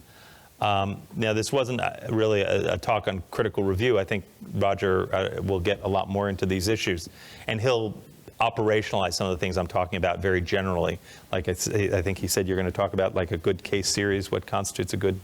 So he'll talk about a number of these things, and hopefully he'll get closer to the answer. But there is no definitive answer to your question. I mean, this is what keeps us all employed, people like me and him. But you have to approach the medical literature with a lot of skepticism. Which is not to say that it's not true. You know, I don't want to throw it out either, because in the end, you know, what's the alternative? What's the alternative? We're going to based on, you know, completely uncontrolled clinical experience and what I remembered from last week, or, you know, that's not good either. So this is a real challenge to the profession, and in many ways, every specialty has to reform itself. There's a certain culture of how experimentation is done within every subspecialty, within all of medical research. You know, I talked to pediatric gastroenterologists a few years ago, and it was as though they'd never heard of clinical trials. You know, and gastroenterologists certainly have, and pediatric oncologists. It was like this, they were in their own world, and they publish and they read each other's literature. Other people outside of pediatric gastroenterology don't read the literature. So they collectively had a bunch of practices and ways of organizing themselves that was very different than maybe pediatric endocrinologists or adult neurologists. So in a sense, you constitute a community that either can produce or accept or demand certain kinds of studies to guide your own practice. And you, in many ways, can determine the course of the literature or the quality of literature in your own area. And what's interesting in pediatric oncology, which is developed in a way completely unlike almost any other domain of medicine, because almost every kid in the country who has cancer is on a clinical trial. And they developed this because their sample size were so small, not many kids get cancer. And miraculously, wonderfully, the world of pediatric oncologists got together to create a space in which you could do constant experimentation. They could all pool their results and get high quality clinical data that they use themselves. And they were able to ask constant small questions, lots of singles, you know, not home runs. They, you know, it's very hard to do a clinical trial if it's not sort of embedded in clinical practice. And they are able to do it across the country, and they've made spectacular achievement because of that. But it's in many ways part of the culture and organization of that community. So these are not problems that can be solved by all of medicine together. There are all sorts of pressures from health reform and whatever that will lead to this and guidelines. But in terms of what appears in the literature, you yourselves can be an important driving force. And the fact that you're a much more sophisticated audience than I often talk to is a very healthy sign. And to the extent, I don't know how many of you are researchers or not, but even to the extent that you're practitioners, you can affect the way research is done in this field. You know, through writing letters to the editor, through writing critiques, through all any of the professional things that you do, asking tough questions of researchers. So, you know, this notion that you're sort of a passive victim of, you know, what appears in the literature, no, it's sort of each specialty creates their own world. And I think that you have the power, again, without knowing all the sociology of your world, to create and depend on different levels of evidence than maybe, folks in other realms of dentistry even do. You'll be a realm unto yourself, just like, the astronomers, the economists, whatever. They all do things differently. So that's the way I'd answer it. It's a very complicated sociologic, not just scientific question that you asked. If I might ask the question in another way. Okay, same question in another way. We've got archiving essentially garbage, and it's being thrown into Cochrane collaborations coming out of Gotham. Okay, so it's garbage in Gotham. And I'm sorry, so you said a lot of garbage, and in the Cochrane, are these randomized clinical trials? Because they tend. Okay, and why do you say they're garbage? Because of the experimental design. Of the trials. So even though they're trials, they're major flaws. Okay, can believe that. The question is, ask that question another way. Now that we've got this garbage in Gotham out, is there a way of taking that data and giving some kind of use? So if it's literally garbage, no. So I mean, if I'm going to take it completely literally, if it's garbage, it's garbage. But this is what strength of evidence is all about. It's usually not literally garbage. It's not perfect. It's somewhere in the middle, which is, also what observational study. I mean, there's some people who say never depend on an observational study at all. So the question is, can you develop rules or ways to recognize when these clinical trials are in this intermediate phase and that you put less weight on the results? And honestly, actually, so you mentioned Cochrane. So this is really interesting. I don't know, are you involved in Cochrane at all? We're all aware of it. So you can be Cochrane. Cochrane is a volunteer organization all over the world. The people who put in reviews for Cochrane are anybody. Anybody. You have to follow more or less strict rules now. They've gotten stricter over the years. But it's, if you think those rules are, first of all, the reviews they have are flawed, you should take it upon yourself, either individually or collectively, to write to the review groups that are producing them and register those comments. They are really worried about those reviews being wrong. And one of the reasons they're often wrong is because Cochrane is a little bit mechanical, and sometimes those reviews are done not by people who are engaged on the ground, and they don't know the key issues on the ground. And if that's the case in endodontics, you should get involved by either responding, redoing reviews, or working with, being a resource for the review groups. They are dying for experts in some of these fields precisely because a lot of meta-analysis has become very mechanical these days, and there might be expertise in cardiovascular stuff that they don't have in endodontics. So this is how, when I said you take responsibility for the evidence, this is how you can do it. So I don't know the specifics of those, but if you want to write to them and find out who is in, there are always review groups. If there's somebody doing the reviews, there's probably an endodontics review group of some sort, or dental health review group. Start communicating with the editors there and say you have these concerns. You'd like to contribute yourself, just don't complain. Say we're raising our hand, we'd like to help you out. And you'll find those reviews will, first of all, that are published might get changed. And the future reviews might be better. So that's what I would say there. When you started to say that is there a way to sort out the garbage? Yeah, I mean, yes. I mean, I'll leave that to Roger to talk. But these are really issues in study design and execution and quality. And if you're seeing them and you can articulate why they're garbage, then that should be part of guidelines for critical review of endodontic studies. And you can publish those guidelines or to help develop those guidelines and try to figure out why other people are not paying attention to them. So this is in the world of academia, but you can, get involved. And now, are they perfect? Are any of these things perfect? No, they all involve judgments. They all involve judgments. And the reason they can't see it and that you say you can see it is because you either have knowledge or judgment that they don't have. But the important thing is to be able to codify that judgment so it's open to your community. So it isn't just in your head. So the judgment of quality, I don't know your name, I'm sorry. What's your first name? Mitch. So we can't have the Mitch guide to, quality. But you want to say you might have the, what TDO, what would be your organization? TDO. So you might have, Gary or whoever might take charge of some initiative to devise guidelines for, specifically for endodontics that maybe have been missed by the general community. And you could be active leaders in that and, and contribute to it. So it's important that what's in your head or in your collective heads somehow get out there, because otherwise we have no access to it. It doesn't become public. And you might need the help of methodologists like me or like others to help take what wisdom you have and sort of develop these guidelines and scales, because that's been done before. Maybe not in endodontics, but it's been done in many, many fields. So anyway, that's what I would encourage. Yeah. I have two questions. One is, what is the effect of the number of variables in doing the procedure? How does that affect the likelihood? Yeah. So what you're really talking about are all the possible determinants. So the question was, what's the effect of the number of variables in doing a procedure?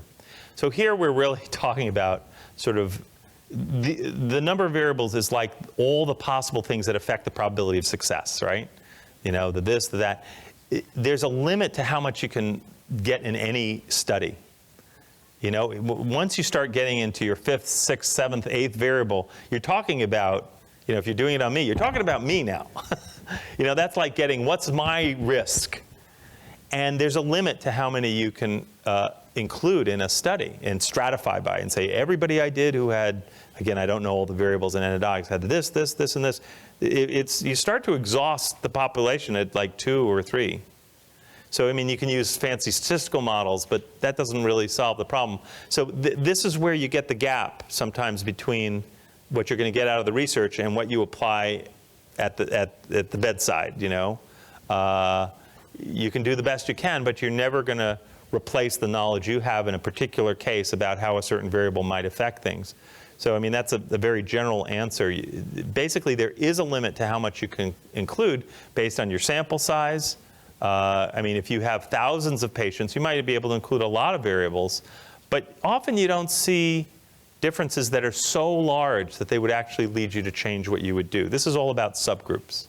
My question was, I'm sorry, I wasn't clear. Oh, okay. I can spin out easily. For example, there are, let's say, 50 variables that can go right or wrong. Okay. And we have a mathematical model, let's say, that can predict success or failure. Right. Whereas in, let's say, some other field, that there are many less variables that would lead to this success. So my question is, does having more variables in determining success in one field can be extrapolated to another field that has much less variables? Yeah. I think you're really talking about issues of surgery in general. This is true for all surgery. Everything from the surgeon's shoelaces to, you name it, can have an impact. It's a challenge for surgery. I think there's a gap between what clinical trials can tell you and what you do with, really in there. I think you can ask certain questions of, that rise to the level of being answerable in clinical trials, but all the variables cannot be incorporated. That's the bottom line. So there's a lot that you do that's based on just knowledge of how the body works. And, maybe Roger will have more to say about that. But there's a limit. This is where the limit of population-based, group-based information is. It can't get to the level of, everything you do in the surgical suite. It just can't. But it can answer some big questions. And you might find that, once you do those things, that a lot of the other things don't matter as much. But you can change a lot of things in clinical trials. You can change a stitch. You can do this. This is what I meant about the pediatric oncology. Because they're constantly experimenting, they're able to make small changes. And they're not looking for a home run. They're just looking, okay, if we increase this dose by 5%, and they can get that study done in a year and a half. And okay, let's lengthen the time we give the chemotherapy. And these little, and if you have a constant spirit of experimentation, you can explore the variables one by one by one. I'm not saying that's realistic in your particular setting, but that's sort of the only way you can do it, or have massive studies, but often those become disconnected from your reality. So there is a limit to how much we can use clinical research methods to explore every single element of what you do. And that's why we need surgeons and we need people who actually, clinicians, there's no way models are going to substitute for what you know. I want to just make sure if there's anybody who hasn't talked, and then I'll get back to you. There are others who, yeah. Variations guess on Sean's question, and you may have just answered it. As you know, all of us here, most all of us are dentists, and by that we're endodontists. Yeah. So we just like one specific thing. Yeah. And I read literature and I talk with associates, colleagues here, and that's a place where I'm thinking what I do is virtually unstudyable, and it's so simple compared to medicine. And I'm wondering, how do I get around it? Well, first of all, I don't know what you mean by unstudyable. I would say, in general, I don't know to what extent you track your own outcomes, but this is often a first step for many specialties. People do not have good tracking methods. They don't even actually literally know. Right. Well, we were talking at the break. I'd like to talk to you about the break because endodontics, generally the previous history of our specialty is that you see the patient and you say goodbye. Well, that's right, and that's true. So I actually wrote a paper on, this is somewhat related, is whether surgeons should be ethically obligated to tell their patients what their own success rates were. And what the answer to the paper, which I didn't actually see before I started with, is that surgeons, for the most part, don't know what their success. They couldn't tell them if they and it's the response of and they don't have the capacity, the data gathering capacity to do it, adjusted for the key factors. So it's not just, how many people lived or died, because what happens if they see the sickest patients? I mean, you have to adjust for the kinds of patients that you're seeing. So it's really, in a sense, the responsibility of the profession or the hospital or the clinical setting, if you're not a solo practitioner, to set up the data gathering mechanism so you can even answer that question for yourself. It's very, very hard to do it, but even that said, if you are in solo practice or in a small practice, you can set up some basic monitoring parameters so you know something. And if you can't do that, then it's, obviously you can't learn from your own practice. It's just going to be what you remember. But that's often the first step, is just build some sort of registry, some sort of maybe collective, maybe this is something TDO can do, is start building data systems or formats that you can, I know you're all smiling. Aha, okay, well, maybe I shouldn't go there. That's where you have to start. And then you refine those systems and you say, oh, it's not really capturing, you have to include this variable, or oh, we're capturing these irrelevant things, or oh, I can't get this data because it takes, I can't have a nurse calling, spending time calling that person, 3 weeks later, and I can't get them. And, all these things, these are the realities of clinical research. But I don't know what to say, except if you don't have data on your own work or collectively, it's hard to know where to start. That's where you have to start. And then you get all the challenges of measurement in the real world. Well, you started making confident statements about things you haven't observed. Well, yeah, that's often what happens. It gets substituted for sound research in almost every specialty. Yeah. Yeah. Virtually every paper has data analysis, and we rely on peer review to kind of screen these papers. Yeah. And as clinicians on the ground, we're reading these things, and most papers have so many different areas of expertise embedded in the paper. Yeah. They use this measurement tool. Who knows about that tool? How does that tool work? Or whatever, and then let alone the statistics. Yeah. And my experience when I was at USC was there was an orthodontist that they would just say, hey, do my numbers. And he would do the numbers, and no one knew how it worked. Yeah. And it was just, there's the numbers, that's the number section. I don't care about it. I'm worried about getting this thing published. And so then it's not reviewed. The numbers I don't think are reviewed that well. And so we often see mistakes, the misclassifying data, misusing data. And so I feel like we have to do so much work on our end just to read a paper to make sure that it was jury correct. Well, peer review doesn't often do a very good job at doing the fundamental things. Most journals are run out of hip pockets. They don't have much resources. I spend a lot of time working with and editing journals, big and small.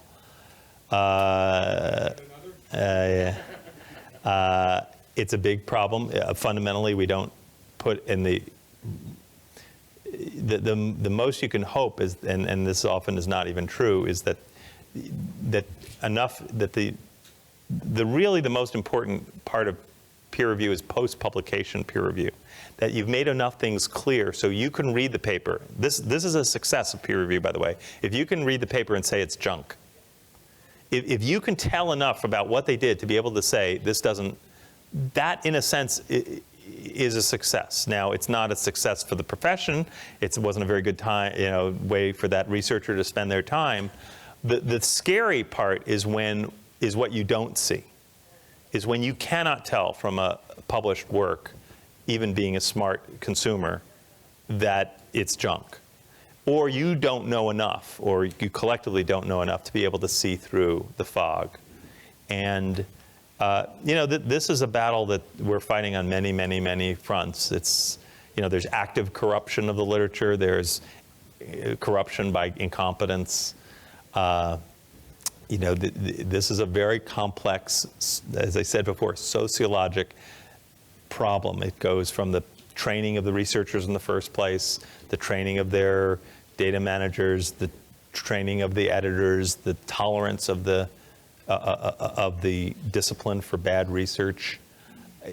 We'd have to spend a lot more time here, and I wouldn't necessarily, I've suggested some ways you can start to heal yourselves as a discipline, and many other disciplines have gone through that process, and it sometimes takes years or decades to raise the standards. And surgery in general is way behind a lot of medicine for some of the reasons, understandable reasons, but other unforgivable reasons.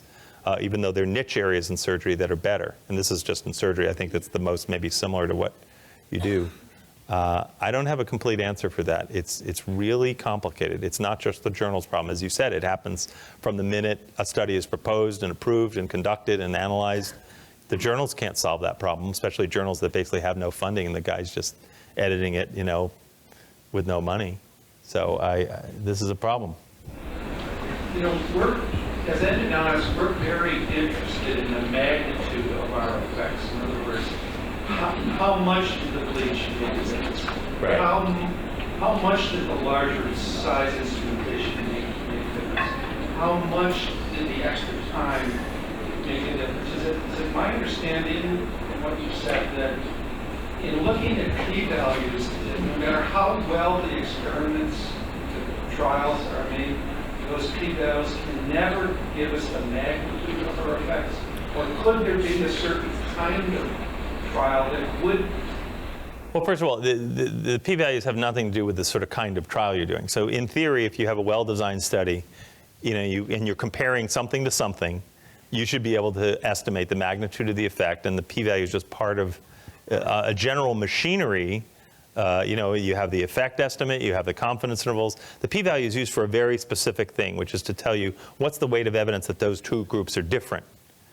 By itself, it doesn't tell you how big that difference is and what's the likelihood that they really are different. The experiment could be designed. Of course, and most experiments are, and that's one of the things I said, one of the number one things you get out of it is that estimate with its uncertainty, if it's well done. If it's a poorly done experiment, that estimate of uncertainty will not be very accurate. But the p-values are sort of out of that. They're sort of getting indirectly at this notion of what's the real weight of evidence that they're really different. But it's silent as to how big that difference is. And that's part of what I was talking about. But the issue of estimating, that's estimating versus testing.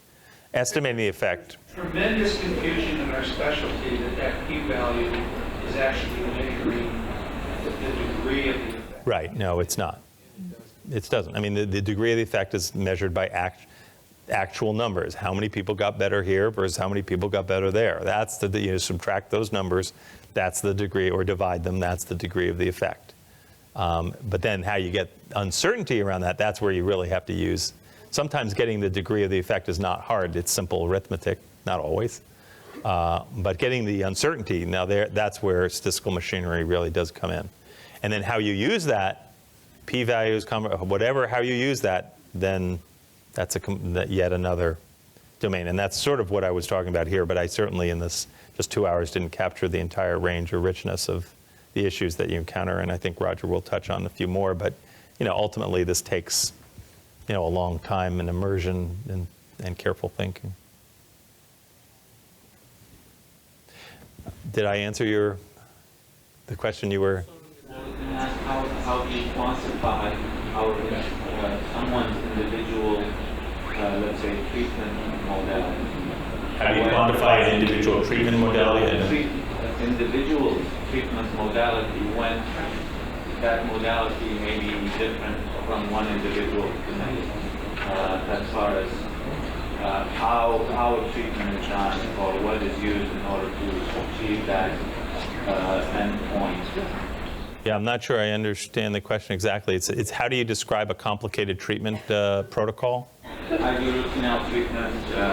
Everyone here does root canal treatment. Right. They use different sizes, different. So yeah, right. So this is typical. You collect, if you want to create generalizable knowledge that, is beyond just you, you have to either individually or collectively try to figure out how to sort of codify and measure and these various dimensions of what you do.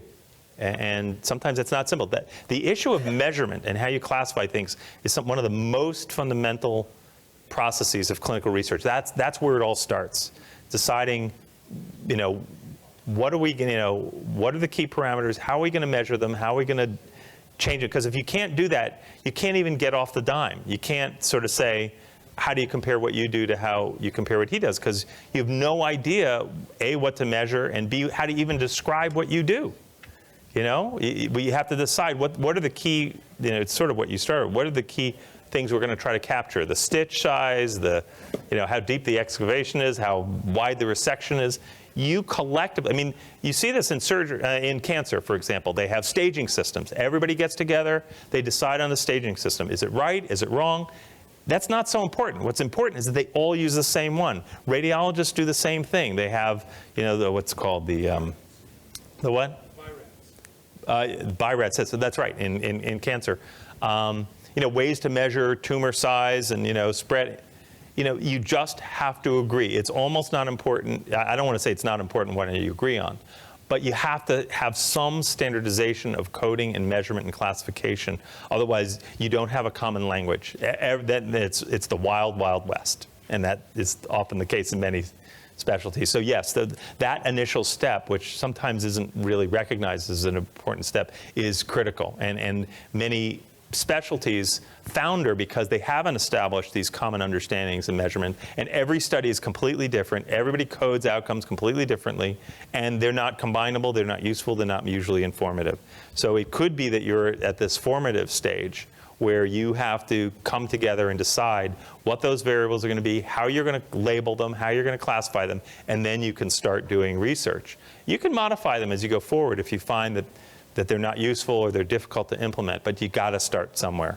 And it's very interesting that you brought it up, because this issue of measurement classification, which we take for granted in some fields, is not something we can take for granted. It comes through social processes, and you might have to start them if they're not already in place. Okay, thank you.